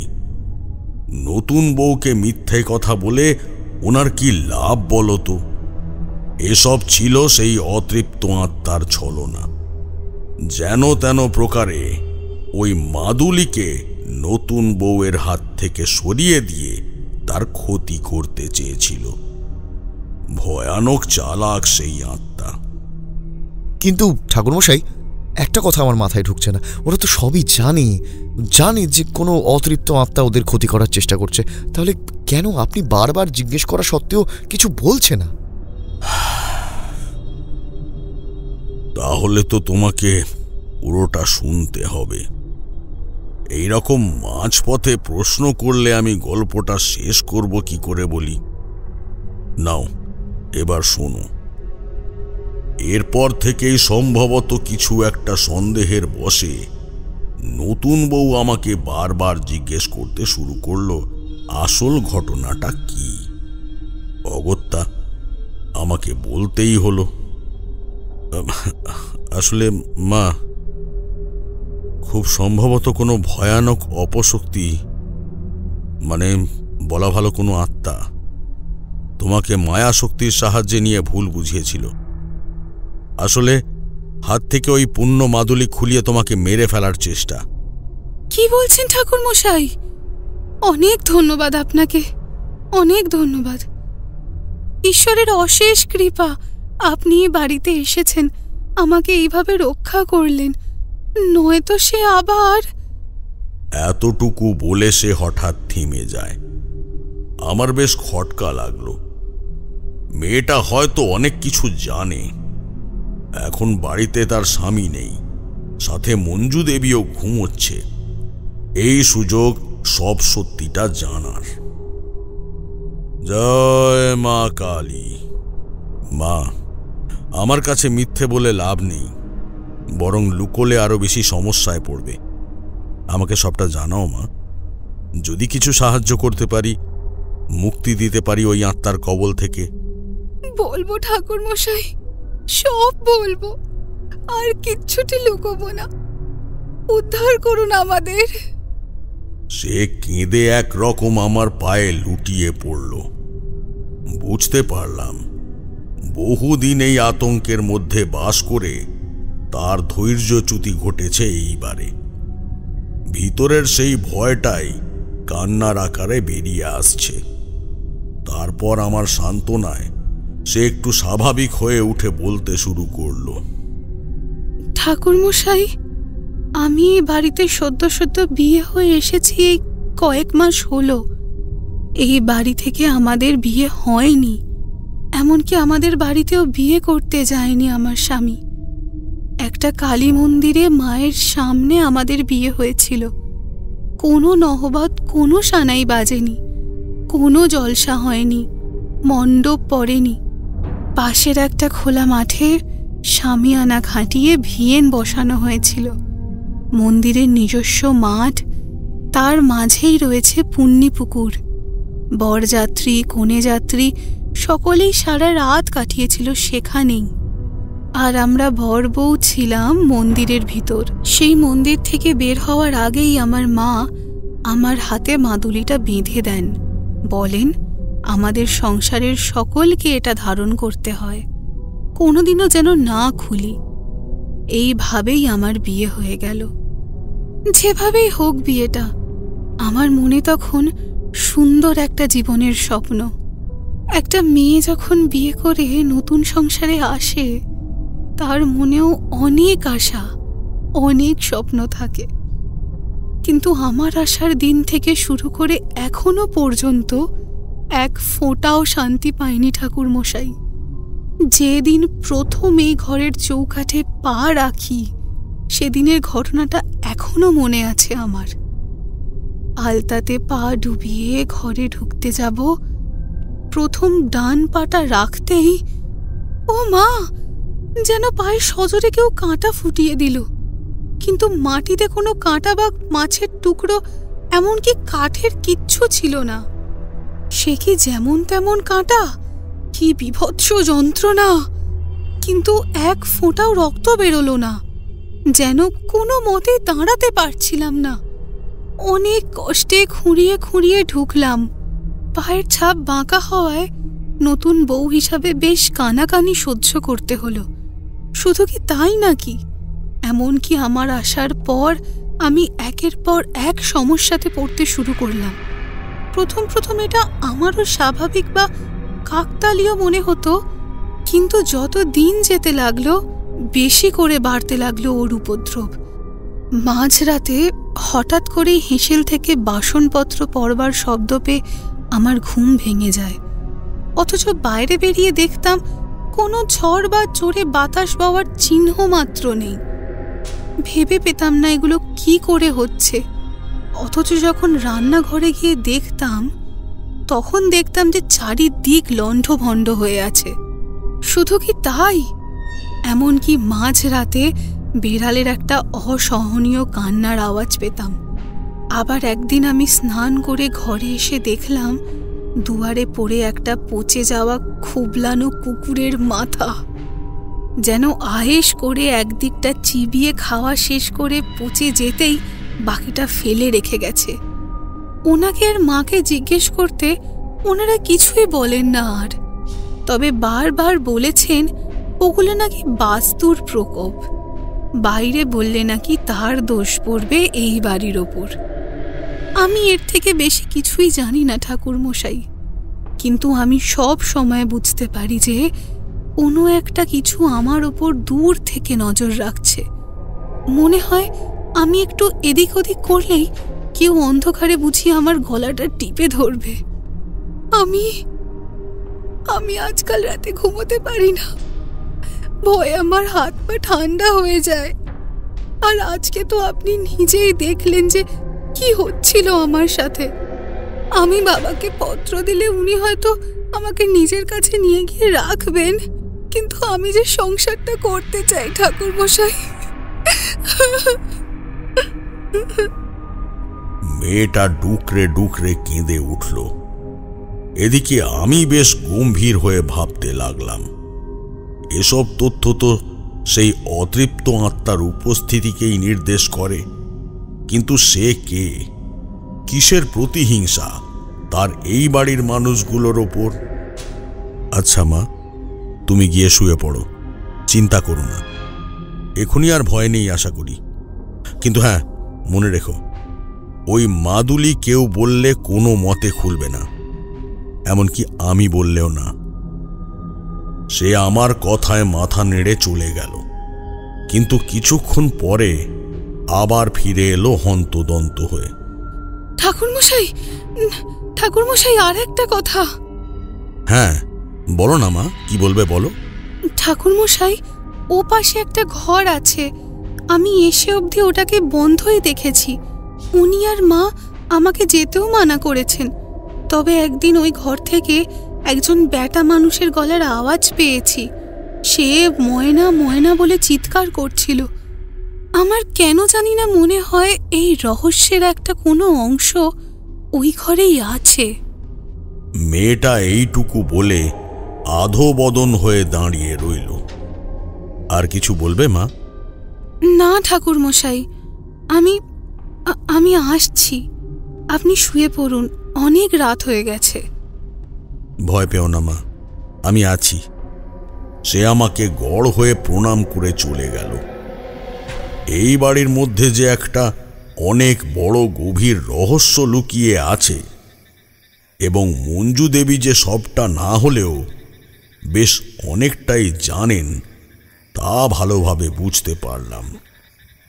তবে আজকে রাতে আর বেশি ঘাঁটালাম না ব্যাপারটা। ঘরের ভেতরে গিয়ে শুয়ে পড়লাম, কিন্তু অদ্ভুতভাবে আজকেও ঘুমের মধ্যে দেখলাম একটা আশ্চর্য স্বপ্ন। আমার থেকে হাত কয়েক দূরে একটা বেশ সুন্দর লাল পেড়ে শাড়ি পরে আছে একটি মেয়ে। 15 বছরের সদ্য যুবতী কন্যা। সদ্য সদ্য তার বিয়ে হয়েছে। হাতে মোটা মোটা শাঁখাপলা, এক মাথা লাল সিঁদুর, খোলা কোঁকড়ানো চুল। তবে দূরে থাকার কারণে তার মুখটা ঠিকঠাকভাবে দেখতে পেলাম না। স্বপ্নের মধ্যেই বোধ করি জিজ্ঞেস করে উঠলাম, কে তুমি? খিলখিলিয়ে হেসে উঠল সেই মেয়ে।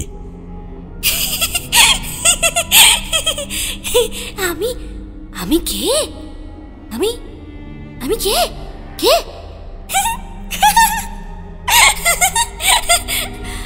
আমি কে? আমি কে?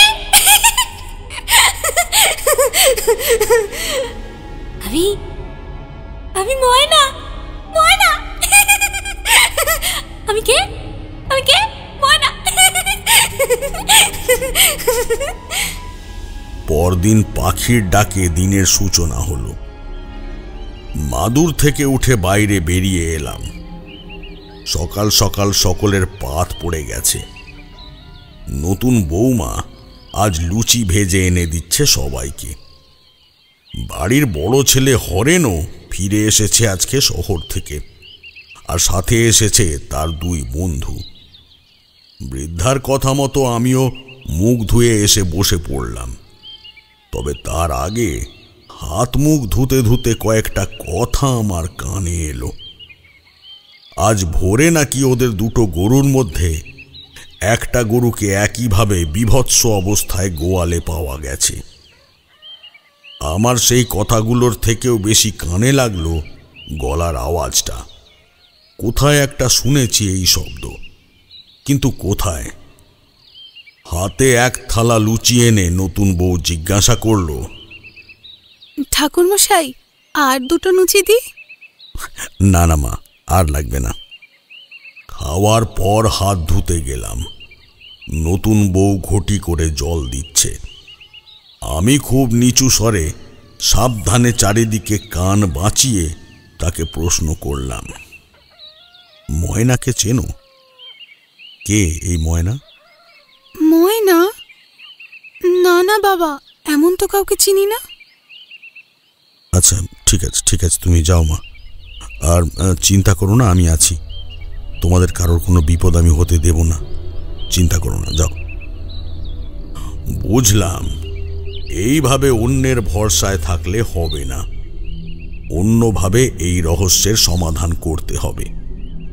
সেই মতো বেলা পড়লে মঞ্জু দেবী আর তার বৌমা যখন পুকুরে স্নান করতে গেল, সেই সময়টাকেই বেছে নিলাম।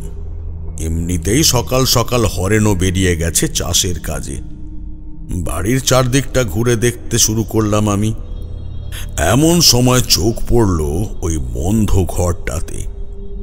আরো অবাক হয়ে দেখলাম ঘরের বাইরে তালাটা আজ নেই। আগের দিন নতুন বউয়ের সাথে কথা বলার পর আমি একবার খেয়াল করেছিলাম, তখন ঘরটা তালা দেওয়াই ছিল। ভেবেছিলাম তন্ত্রবিদ্যা প্রয়োগ করে মায়ার মাধ্যমে তালা খুলে ঢুকব, কিন্তু আজকে ঘরটা খোলা দেখে আমার বিস্ময়ের অবধি রইল না। মা হয়তো নিজেই আমার পথ প্রদর্শন করছেন। নিজেই ঢুকতে যাব এমন সময় হঠাৎ করে কোথা থেকে একটা পাগল উদয় হয়ে আমার হাত ধরে নিল আর দিল এক হ্যাঁচকা টান। আমি অপ্রস্তুত হয়ে তার ঘাড়ে গিয়ে পড়লাম। হতচকিত হয়ে গেলাম আমি। ছেঁড়া ফাটা ধুতি পরনে তার, রুক্ষ উস্কো খুস্কো চুল, আর তেমনি এক মুখ খোঁচা খোঁচা দাড়ি। বোধ করি মাঝে মাঝে কাটা হয়। গায়ের জামাতে মাটি লেগে আছে। বলা নেই কওয়া নেই, লোকটা আমাকে টানতে টানতে নিয়ে গেল সেই বদ্ধ ঘরের মধ্যে। ঘরে ঢুকে কিন্তু আরো বেশি অবাক হলাম। এই ঘরটা ঝুলে ঢাকা, কিন্তু ঘরের এক কোণে বেশ কয়েকটা ঠাকুরের মূর্তি আর ফটো রাখা। আশ্চর্য কাণ্ড বটে। গেরস্ত ঘরের ঠাকুর পুজোর ঘর বন্ধ। দেখে তো মনে হচ্ছে অনেক দিন ধরে বন্ধ পড়ে আছে। তা ব্যাপারটা কি? সেই পাগল তখন হঠাৎ আমার পিছনে ঘাড়ের কাছে এসে অসংলগ্ন কথাবার্তা বলতে লাগলো। এই ছেলে, তুই তুই বাধা দিস না ময়নাকে, বাধা দিস না, ওকে করতে দে, ওকে করতে দে। ময়না কে? চেনো ওকে তুমি? ঠিক উন্মাদের মতোই ভয়ানকভাবে হেসে উঠল লোকটা। ময়নাকে চিনি তো, ময়না। আমি পেছনে ঘুরলাম। হঠাৎ করেই দরজাটা দমাস শব্দ করে বন্ধ হয়ে গেল। এমনকি সেই পাগলটাও ওখানে ছিল না। সামনের দিকে মুখ ফেরাতেই আবার চমকে উঠলাম। সামনেই তো দাঁড়িয়ে সেই লোক, কিন্তু এখনই তো কোথাও ছিল না। আমাকে আরো চমকে দিয়ে আচমকা নিজের তর্জনীটা আমার নাকের দুই ফুঁটোর ঠিক এই মধ্যেখানে চেপে ধরল। কেন জানি না চোখটা সাথে সাথে বন্ধ হয়ে এলো আমার। দেখতে পেলাম কিছু দৃশ্য।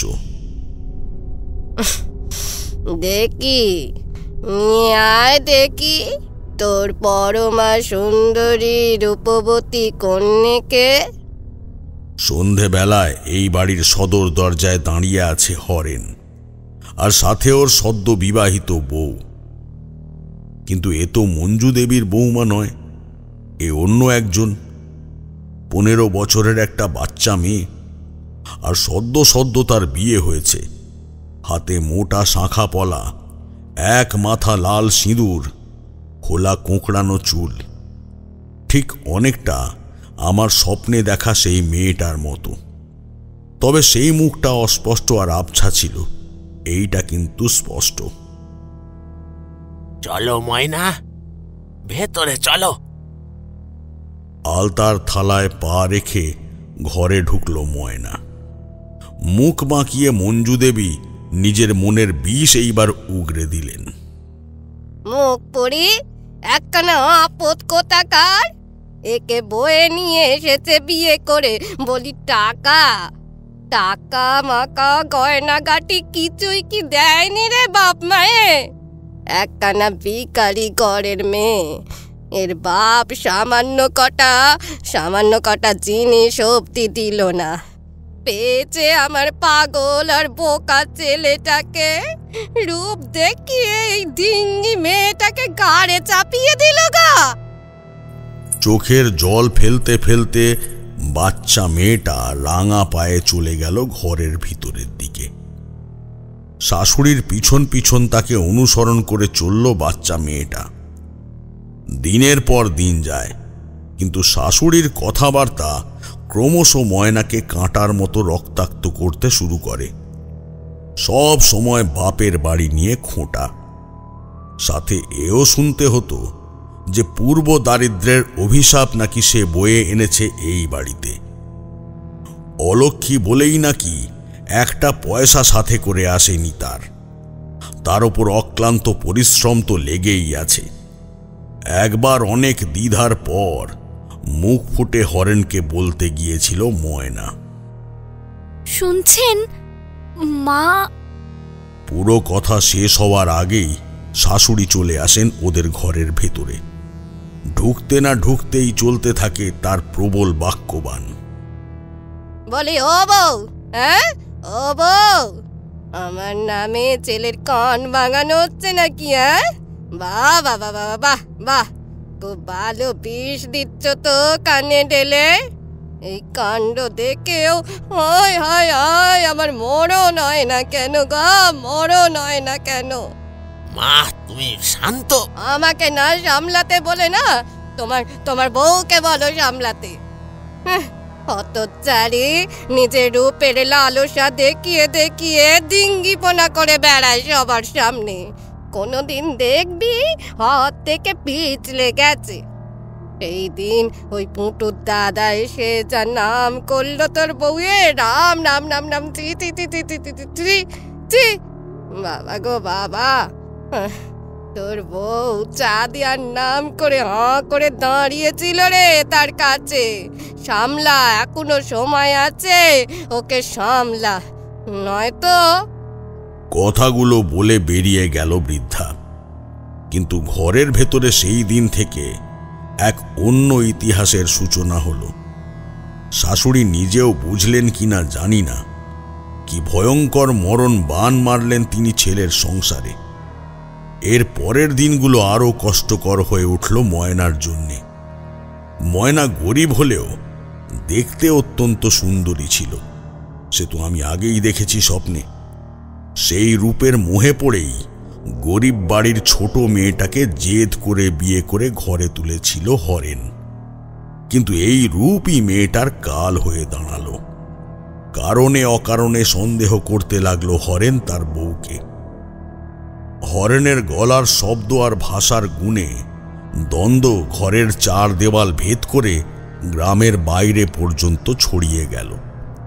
সবাই জেনে গেল যে হরেন তার নতুন বউকে একেবারেই বিশ্বাস করে না। রাতের অন্ধকারে হরেনের দেওয়া গালাগালিগুলো গোটা গ্রাম শুনতে তো পেত, কিন্তু কেউ প্রতিবাদ করত না। সবাই জানতে পেত মেয়েটার কষ্ট, চিৎকার শুনতে পেত সবাই। সে চেঁচিয়ে কেঁদে কোঁকিয়ে একটিবার ছেড়ে দেওয়ার জন্য কাকুতি মিনতি করত। না হরেন সেগুলো শুনতে পেত, আর না গ্রাহ্য করত তার প্রতিবেশীরা। গালাগালি থেকে শুরু করে ক্রমশ বিষয়টা পৌঁছালো গায়ে হাত তোলার পর্যায়ে। হরেন রোজ রাতে দরজা লাগিয়ে মদ খেয়ে এসে লাঠি পেটা করত ওর বউকে। এক একদিন তো অত্যাচার চরমে পৌঁছে যেত। কিন্তু পরিস্থিতি আরো বেশি অসহনীয় হয়ে ওঠে যখন হরেনের কিছু বন্ধুরা মাতাল অবস্থায় উৎপাত শুরু করে ওদের বাড়ি এসে। যখন ময়নার শাশুড়ি বাইরে যেত কোনো দরকারে, ময়না বাড়িতে একা থাকলেই ওরা বাড়িতে এসে হাঙ্গামা করতে শুরু করে, ওকে অদ্ভুত ইঙ্গিত করতে থাকে। আর ছেলেগুলোকে দেখলেই ময়না ভয়ে কুঁকড়ে যেত। কিন্তু শাশুড়ির আদেশ ওদের সেবা করতে হবে। ময়না মানাও করতে পারে না, কিছু বলতেও পারে না। একদিন এই সব বদ ছেলেগুলো একেবারে সোজা বাইরে সদর দরজা ঠেলে ময়নার ঘরের ভেতর হুড়মুড় করে ঢুকে পড়ে। বিকালের দিকে বিছানায় শুয়ে কাঁদছিল তখন ময়না, আর নিজের ভাগ্যকে দোষারোপ করছিল। সকালেই এক প্রস্থ লাঠি ঝাঁটা খেয়ে তার দিন শুরু হয়েছে। বোধহয় গাটাও একটু গরম গরম ঠেকছিল সেই দিন কোনো রকমে বেঁচে গেলেও হরেনের বন্ধুরা একটা খুব মারাত্মক কাজ করল। ময়না বা বাড়ির চাকররা হরেনকে সব বলে দেবে এই ভয়ে তারা জানালো তারা হরেনের অনুপস্থিতিতে তার বাড়ি গিয়ে ময়নার সাথে অন্য একজন পুরুষকে দেখেছে। সেটা দেখে ফেলতেই ময়না নাকি তাদের শাসিয়েছে পর্যন্ত। এর পরের দিনগুলো অত্যন্ত কষ্ট পেয়েই কেটেছিল ময়নার। সারাদিনে একবার হয়তো খাবার পেত, তো বাকি 3 বেলা খেত মার। কারণে অকারণে কখনো বা বাপের বাড়ি থেকে পণের টাকা জোগাড় না করতে পারার জন্য শাশুড়ির কাছে খেত খুন্তির ঘা, গরম তেলের ছ্যাঁকা। আর চরিত্রহীনতার অপবাদে বরের কাছে খেত লাঠির বাড়ি আর জুতোর মার। ক্রমে ক্রমে শরীর মন ভেঙে যেতে থাকে মেয়েটার। ঘরের মধ্যে কেবল একটা লোক ছিল যে ময়নাকে স্নেহের চোখে, নিঃস্বার্থভাবে দিদির মতো করে ভালোবাসার চোখে দেখত। সে হলো হরেনের ছোট ভাই দীপেন। খুব বেশি হলে ময়নার থেকে 5 বছরের বড় হবে। এই রাক্ষসপুরীতে ময়নার একমাত্র সঙ্গী ছিল দীপেন। যদিও যুবক ছেলে, নানা কাজে কর্মে বেশিরভাগ সময় বাড়ির বাইরেই কাটাত। সন্ধে হলে ঘরে এসে দিনের সব ঘটনা পর পর সাজিয়ে হাজির করত তার আদরের বউঠানের কাছে। এদিকে কষ্টে যন্ত্রণায় জর্জরিত ময়না আর পেরে ওঠে না। একদিন লুকিয়ে নিজের ছোট ঠাকুরপোকে দিয়ে চিঠি লেখে তার বাপকে। পরে সেই চিঠি আমি পেয়েও ছিলাম ওই ঘরেই। শ্রীচরণ এসু বাবা, আমি আর পারছি না সইতে। উনি আর ওনার মা আমাকে দিনের পর দিন অত্যাচার করে। গরম কাঠের ফালি দিয়ে তৈরি করা পিঠে পোড়া দাগ, গলা থেকে বুক পর্যন্ত ক্ষত, ঠোঁটের কোণায় জমে থাকা রক্ত, এইসবই তার প্রমাণ। আমি আর পারছি না। তুমি যত তাড়াতাড়ি সম্ভব এসে আমাকে নিয়ে যাও। ইতি তোমার আদরে ময়না। কিন্তু চিঠির উত্তর আর আসে না। মার খেতে খেতে অপেক্ষার প্রহর গুনতে থাকে ময়না। অবশেষে একদিন তার দাদা আসে। ময়নাকে নিয়ে যেতে নয়, বরং ময়নাকে সমঝোতার পাঠ পড়াতে। মুখ বুজে সহ্য করে নিল সবকিছু ময়না। বোধহয় শেষ মারটা খাবে বলেই তার নিয়তি তাকে দিয়ে সব সহ্য করিয়ে নিল। সেদিন বন্ধুদের সাথে বেশিক্ষণ মজা পুকুরে সাঁতার কেটে ফিরে সন্ধেবেলায় জ্বর এসে গিয়েছিল দীপেনের। শাশুড়ি কাজে ব্যস্ত, আর হরেন তখনও ফেরেনি। দীপেন বারবার করে তার হাত ধরে অনুরোধ করেছে মায়ের কাছে জ্বরের কথা না বলতে, তাহলে জ্বরের মুখে মারটাই বেশি খেতে হবে ছেলেটাকে। অগত্যা একাই ঠাকুরপোকে সেবা করতে এগিয়ে গেছিল ময়না। ছেলেটার মাথায় হাত বুলাতে বুলাতে কখন পেছনে হরেন এসে দাঁড়িয়েছে বুঝতেও পারেনি। জলপটির বাটি আনতে উঠে যাবে, এমন সময় হরেনকে সামনে দেখে বেশ অবাক হলো মেয়েটা। এতক্ষণ ধরে ডাকছি, কানে যায়নি?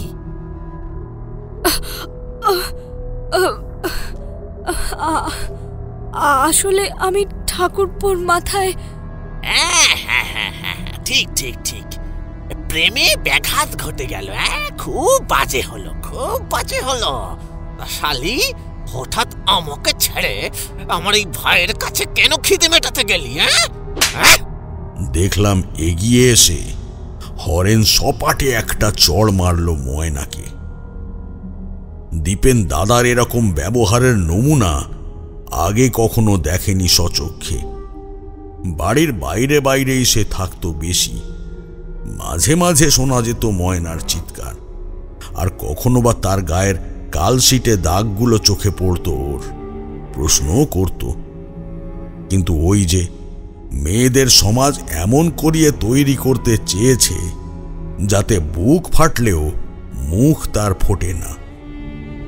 এদিকে ময়না তো বাপের ঘর থেকেও একটু আশ্রয় পেল না, তাই হতভাগী মেয়েটা ছোট ছেলেটাকে জড়াতে চায়নি এই বিষের মধ্যে।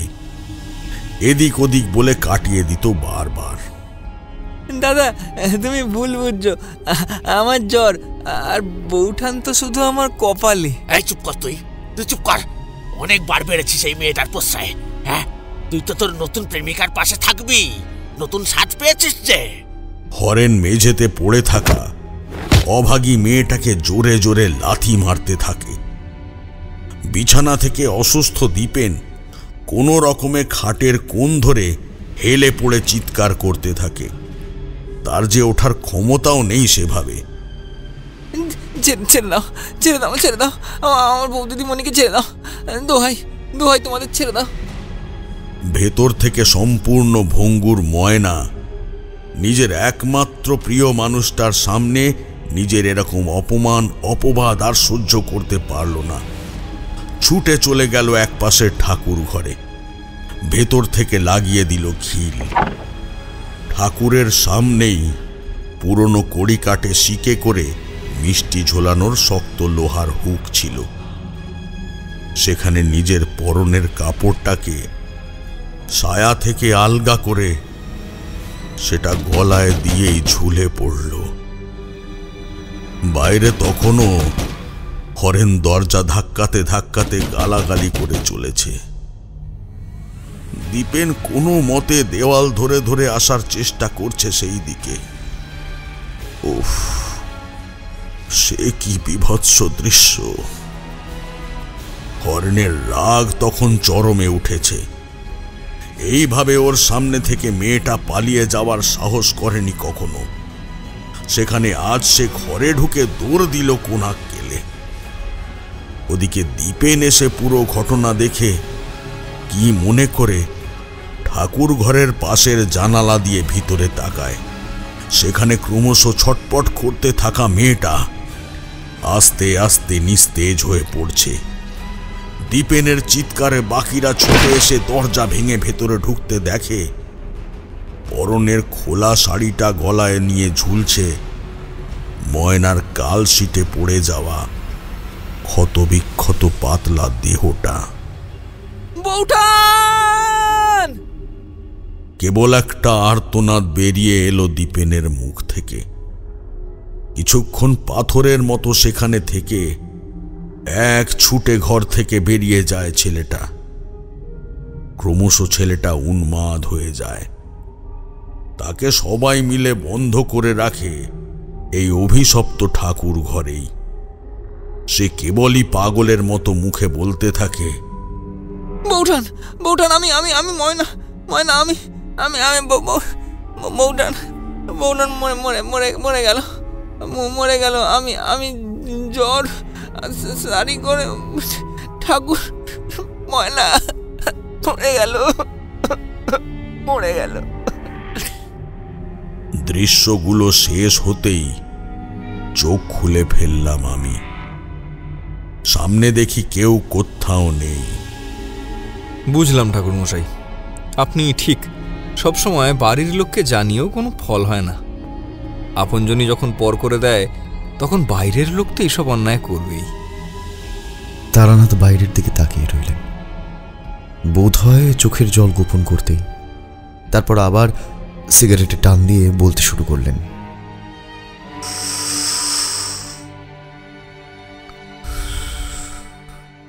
ওই ঘরেই দীপেনকে রেখে আমি বেরিয়ে এলাম নিজের ঘরে। অনেকটা সময় কেমন একটা ঘোরের মধ্যেই ছিলাম, বুঝলে। এতটা নিষ্ঠুর কি কোনো মানুষ হতে পারে?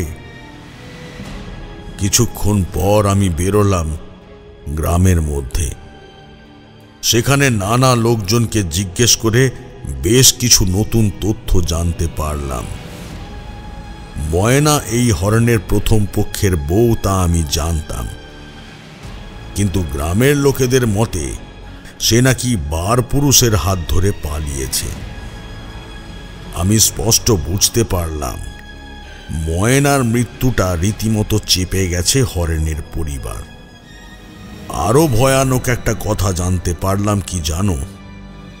সেই রতন, বিশু, এমনকি দীপু, এরা সবাই ছিল হরেনের বন্ধু।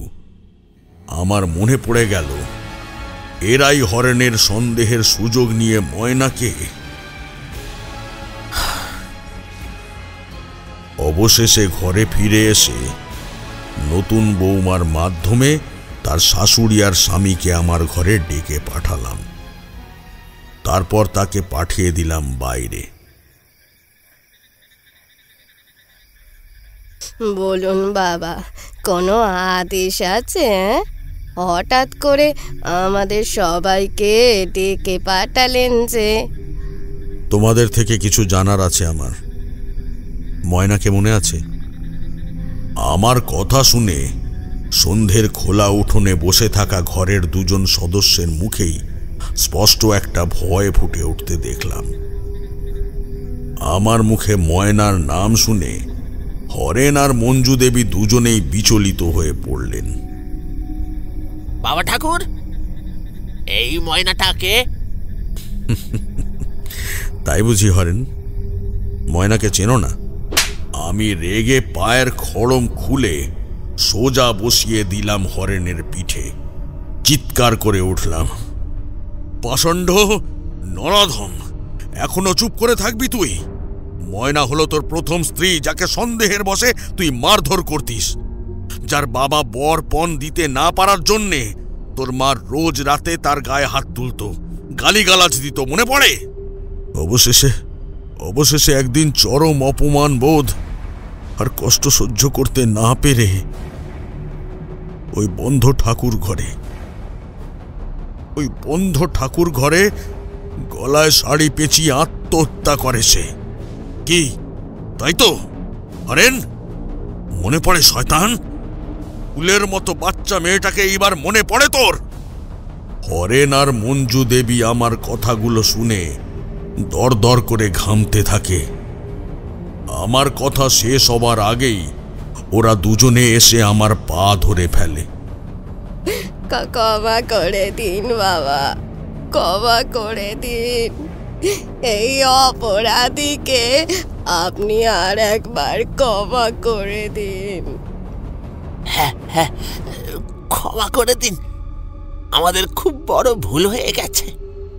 আমার কাছে না মূর্খ, ময়নার কাছে ক্ষমা চা। পারলে মেয়েটাকে তোরা শেষ করে দিয়েছিস, বল। পারলে নিজের মুখে স্বীকার কর কি কি করেছিস। এক প্রকারের রূপের মোহে পড়েই আমি ময়নাকে পছন্দ করেছিলাম। খুব অল্প বয়স তখন ওর, কিন্তু ময়নার রূপ থাকলেও ওর বাপের ঘরে পয়সা কড়ি ছিল না। তাও আমার জেদে মা ওকে ঘরে তুলে নিলেও সবসময় খিটখিট করত। তাছাড়া ময়নার রূপ দেখে আমার কেন জানি মনে হতো ওই গোটা গ্রামের ছেলেরা ওর যেন পিছনে পিছনে। আমি যদি শুনতাম ওকে কেউ সুন্দরী বলে ওর রূপের প্রশংসা করেছে, বা দেখতাম কোনো ছেলে ওর দিকে বেশিক্ষণ তাকিয়ে আছে বা ওর সাথে কথা বলছে, তাহলেই আমার মাথায় রক্ত চড়ে যেত। আসলে খুব ভালোবাসতাম আমি ওকে, তাই মেরে মেরে আমি ওকে কুৎসিত করে দিতে চেয়েছিলাম, যাতে আর কোনো ছেলে ওর দিকে না তাকায়। ওকে ভালোবাসা বলে না পাষণ্ড, পশুর অধম জানোয়ার। হরেন কেঁদে ফেলে আমার পা জড়িয়ে ধরে বলে, হ্যাঁ, আমি জানি আমি ভুল করে ফেলেছি। ও মরে যাওয়ার পর আমি কি করব ভেবে না পেয়ে পুলিশের ভয়ে ওকে ঠাকুর ঘরের একটা থামের মধ্যে পুড়ে চাপা দিই। এরপর থেকেই দুদিন ধরে আমাদের বাড়িতে একের পর এক অঘটন ঘটতে থাকে। রাতে কান্নার আওয়াজ ভেসে আসতে থাকে ওই ঠাকুর ঘর থেকে। মায়ের বিছানাতে রক্তের ছিটে পড়ে থাকতে দেখা যেত। মাঝে মাঝে স্বপ্নের মধ্যে মনে হতো কেউ যেন আমাকে চেলা কাঠ দিয়ে পিটোচ্ছে। সকালে উঠে দেখতাম পিঠে কলসিতে পড়ে আছে লাল দাগ, কোথাও আবার কাটা ছেঁড়া। আমি আর দেরি না করে পরদিন রাতেই অন্ধকারে লুকিয়ে পাশের গ্রাম থেকে আমাদের গুরুদেবকে ধরে আনলাম। সবটা খুলে বললাম। যদিও উনি হয়তো খানিকটা আন্দাজ করেছিলেন, উনি আমাদের মাদুলি দিলেন। তারপর আমাদের বাড়িতে কোনো মানুষের কিচ্ছু ক্ষতি হয়নি। আমি সব স্বাভাবিক দেখাতেই 2 মাসের মাথাতেই আবার বিয়ে করলাম। এইবার বেশ পয়সাওয়ালা ঘরের মেয়ে, মা দেখে শুনেই সম্বন্ধ করেছিলেন। কিন্তু বাড়ির আশেপাশে মাঝেই মরা জন্তু জানোয়ারের অংশ পড়ে থাকতে শুরু করলো। তারপর আপনি তো এসে দেখলেনই, এইবার গ্রামের একেবারে জোয়ান মরদদের গিয়ে ধরেছে। কিন্তু বাবা ঠাকুর, আপনি এসব জানলেন কি করে? তুমি হয়তো ভুলে গেছো তোমার ভাই এখনো বেঁচে আছে। আমার কথার মাঝেই হঠাৎ করে রান্নাঘরের বাসন ঝনঝন করে পড়ে গেল। ভয় পেয়ে উঠল ঘরের বাকি দুজন। আমিও চমকে গেলাম, আর ওদের কিছু না বলে দরজা খুলে আমার ঘরের দিকে গেলাম, আর সেখান থেকে আনলাম আমার ঝুলিটা। নতুন বৌমা বোধ করি ঘরে শুয়ে বিশ্রাম নিচ্ছে। এই সুযোগ। বাইরে সন্ধে হয়ে গেছে, অনেকক্ষণ হলো। আমি মন্ত্র পড়ে নতুন বৌমাকে ঘুম পাড়িয়ে তার ঘরের বাইরে গণ্ডি করে দিলাম। তারপর এই ঘরে এসে ঝুলি থেকে সাধনার প্রয়োজনীয় জিনিস বের করছি, আমাকে এসব কাজ করতে দেখে বিস্মিত হয়ে হরেন প্রশ্ন করল, কি করছেন এটা বাবা ঠাকুর? তোরা যে পাপ করেছিস সেই পাপের প্রায়শ্চিত্ত করতে হবে। এরকম করবেন না বাবা ঠাকুর, আগের বার তো গুরুদেবের জীবন সংশয় হয়ে পড়েছিল, তাই তো কেবল মাদুলি দিয়েই চলে গেছে। দয়া করে এসব ঝুঁকি নেবেন না, আপনি শতক এই বাড়ির অতিথি। তোদের অতিথি হওয়ার থেকে আমার মরে যাওয়া ভালো ছিল। পাপের অন্ন খেয়েছি, তার প্রতিদান দিতে হবে না? তাছাড়া ওই অভাগীকে মুক্তি না দিয়ে আমি যাব কি করে বলতে পারিস? বেঁচে থাকতে তো শান্তি দিলি না, মরার পরেও তাকে শান্তি দিসনি। সে এখন কষ্টে জ্বালায় তোদের না পেয়ে গ্রামের 5টা মানুষ আর নিরীহ জীবজন্তুকে মেরে নিজের নিষ্পাপ হাতে পাপ লাগাচ্ছে। ছি ছি ছি ছি ছি ছি, তোরা তো জ্যান্ত পিশাচ রে। এত কিছুর পরেও তোদের কথা ভাবছি তার একটাই কারণ, নতুন বৌমাকে বলেছি তাকে আমি রক্ষা করব। তাই শেষ একবার চেষ্টা করে দেখব যদি তোদের বাঁচাতে পারি, যদি তার সিঁথির সিঁদুর অক্ষত থাকে। সেই জন্যে বসে পড়লাম ধ্যানে। ওদেরকে একটা গণ্ডি কেটে দিয়ে তার ভেতরেই থাকতে বললাম। ভুলেও এই গণ্ডি থেকে বাইরে যেন তারা না বের হয়। আর তার আগে হরেনকে দিয়ে বেশ কয়েকটা নিম কাঠ আনিয়ে নিলাম। তারপর শুরু হলো আমার যজ্ঞ। ঘোর নিকষ অন্ধকার রাতে যজ্ঞের আগুন আর নরকরটির মধ্যে রাখা বিভূতির প্রভাবে তখন প্রেতিনীর আক্রোশ আরও বাড়তে শুরু করেছে।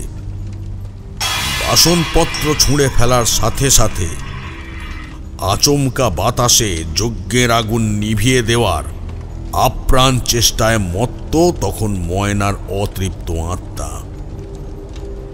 অন্ধকার, অন্ধকার তোর সাধনা, তোর মাও আজ আমাকে আটকাতে পারবে না। আমি সাবধান করছি তোকে, নয়তো তোর পরিণামের জন্য তুই দায়ী থাকবি। বন্ধ কর বলছি, বন্ধ কর। আমি দেখলাম সামনে এসে দাঁড়িয়েছে ময়না। স্পষ্ট দেখতে পাচ্ছি তার গলায় পেঁচানো সেই লাল পেড়ে শাড়ি, হাতে মোটা মোটা শাঁখা পলা, এক মাথা কোঁকড়ানো কালো চুল, কপালে সিঁদুর, গলা থেকে বুক পর্যন্ত সেই কাটা দাগ, চোখের তলায় কালি, ঠোঁটের কোনায় জমে আছে রক্ত। সেই দেহ গলে পচে গেছে, জায়গায় জায়গায় খসে পড়েছে মাংস। এমন বিভৎসতা বুঝিবা নরকের পিশাচেরও হয় না। আমি চোখ বন্ধ করলাম, সেখান থেকে জল গড়িয়ে পড়ল না চাইতেও। এখান থেকে চলে যা মা, নিরীহ প্রাণদের ছেড়ে দে, চলে যা তুই। আমি তোকে শান্তি দেব, আমি তোকে শান্তি দেব, নিয়ম মেনে মুক্ত করব তোকে। আচ্ছা, হ্যাঁ, ওরা কি ছেড়েছিল? বল বল বল, ওরা ছেড়ে দিয়েছিল আমাকে? আমি তো এভাবেই বলেছিলাম, এভাবেই বলেছিলাম আমাকে ছেড়ে দাও, আমাকে ছেড়ে দাও। কিন্তু আমাকে ছাড়েনি, ছাড়েনি, কেউ ছাড়েনি। ওরা আমাকে শেষ করে দিয়েছিল, আমাকে শেষ করে দিয়েছিল। এবার এবার ওদের পালা, হ্যাঁ ওদের পালা, গোটা গ্রামের পালা। ওরা সবাই মরবে, মেরে ফেলবো আমি সবাইকে। একটা কেউ ছাড়বো না, একটা কেউ না, একটা কেউ ছাড়বো না আমি। আমি মানছি মা, আমি মানছি ওরা যা করেছিল তা অন্যায়, অপরাধ। কিন্তু তাই বলে মৃত্যুর প্রতিশোধ মৃত্যু হতে পারে না মা।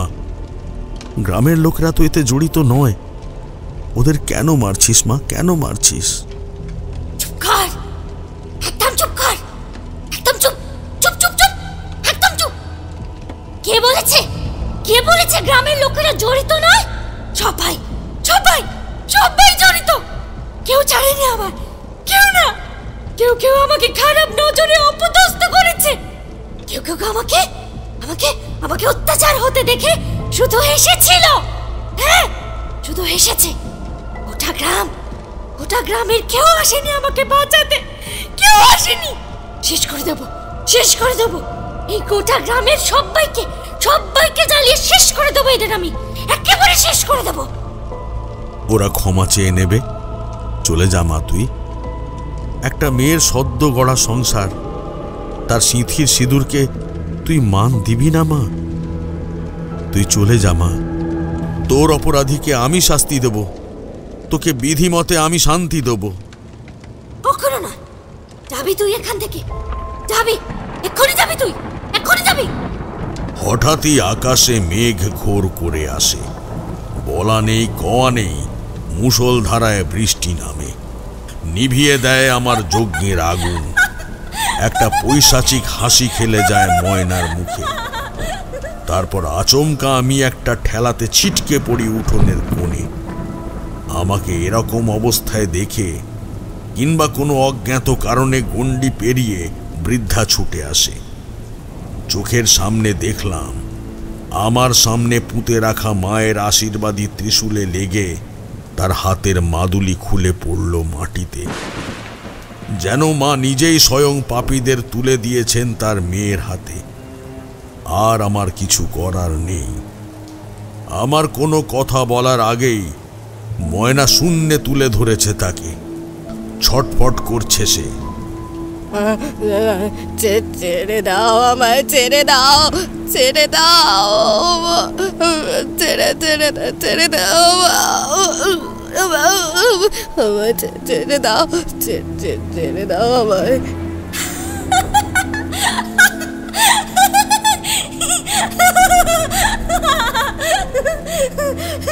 ছেড়ে দেবো? ছেড়ে দেবো? কেন কেন ছেড়ে দেবো? আমাকে তো অনেক মেরেছিস, অনেক অনেক মেরেছিস। আজ আজ আমার হাতেই মর, মর আমার হাতে, মর। একটা ভয়ানক চিৎকারের সাথে আমার চোখের সামনে বৃদ্ধার ঘাড় বেঁকে যায় উল্টো দিকে। আমি কিচ্ছু করতে পারিনি, কিংবা বলা ভালো, কিছু করার মতো মানসিক কারণ বা ইচ্ছে কোনোটাই খুঁজে পাইনি। জানোই তো, সাধনার শক্তি হলো মনের জোর। যাক সে কথা। বৃদ্ধার মৃতদেহ ধপ করে মাটিতে পড়তেই হরেন চিৎকার করে সেদিকে ছুটে যায়। এইবার আমিও তাকে বারণ করি, কিন্তু সে আমার কথা কানেই নেয় না। অগত্যা যা হওয়ার তাই হয়। শূন্যে বিরাট দর্শন ভয়ানক ময়নার হাতের মাঝে হরেনকে আজ মনে হয় কেবল একটা খেলার পুতুল। আমি দূর থেকেই গঙ্গা জল ছুঁড়ে মারি। সেই গঙ্গা জলের প্রভাবে ময়নার শরীরে জ্বালা ধরতে থাকে। হরেনের দেহটা পড়ে যায় মাটিতে। ক্রোধান্বিত ময়না ততক্ষণে আমার দিকে এগিয়ে আসছে রক্তচক্ষু নিয়ে। আমি মন্ত্র জপের সাথে সাথে তার দিকে বিভূতি ছুঁড়ে দিতে লাগলাম, কিন্তু কোনো কিছুই যেন কাজে আসছে না। হঠাৎ একটা জোরালো বাজ পড়ে। সেই গগনভেদী বজ্রপাতের আলোতে স্পষ্ট দেখতে পেলাম ময়নার চুলগুলো যেন উড়ছে ভীষণ হাওয়ায়। গলায় নরমুণ্ডের মালা, হাতে এক এক করে সাজানো রতন, বিশু, মঞ্জু দেবী, এদের সবার কাটা মাথা। কপাল রাঙিয়ে উঠেছে রক্তে। আমার মনে হলো আমার সামনে আমার মা, আমার তারা মা দাঁড়িয়ে। এক প্রেতিনীর মধ্যে আমি যেন সেদিন আমার মাকে দেখেছিলাম। ডেকে উঠলাম, মা, মা, মাগো। আমার মুখে মা ডাক শুনে সে একটু থমকে গেল। তারপর আবার বাজ পড়ল চারদিক কাঁপিয়ে। তারানাথ একটা দীর্ঘ নিঃশ্বাস ফেললেন। তারানাথকে চুপ করে থাকতে দেখে আমি উদ্বিগ্ন হয়ে জিজ্ঞেস করলাম, তারপর কি হলো ঠাকুর মশাই?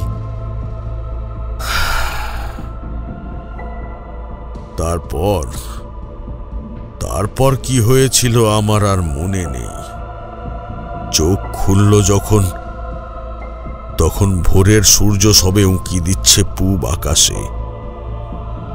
দেখি গণ্ডির মধ্যে হরেন পড়ে আছে অজ্ঞান হয়ে, আর তার থেকে একটু দূরে হরেনের মায়ের মৃতদেহ।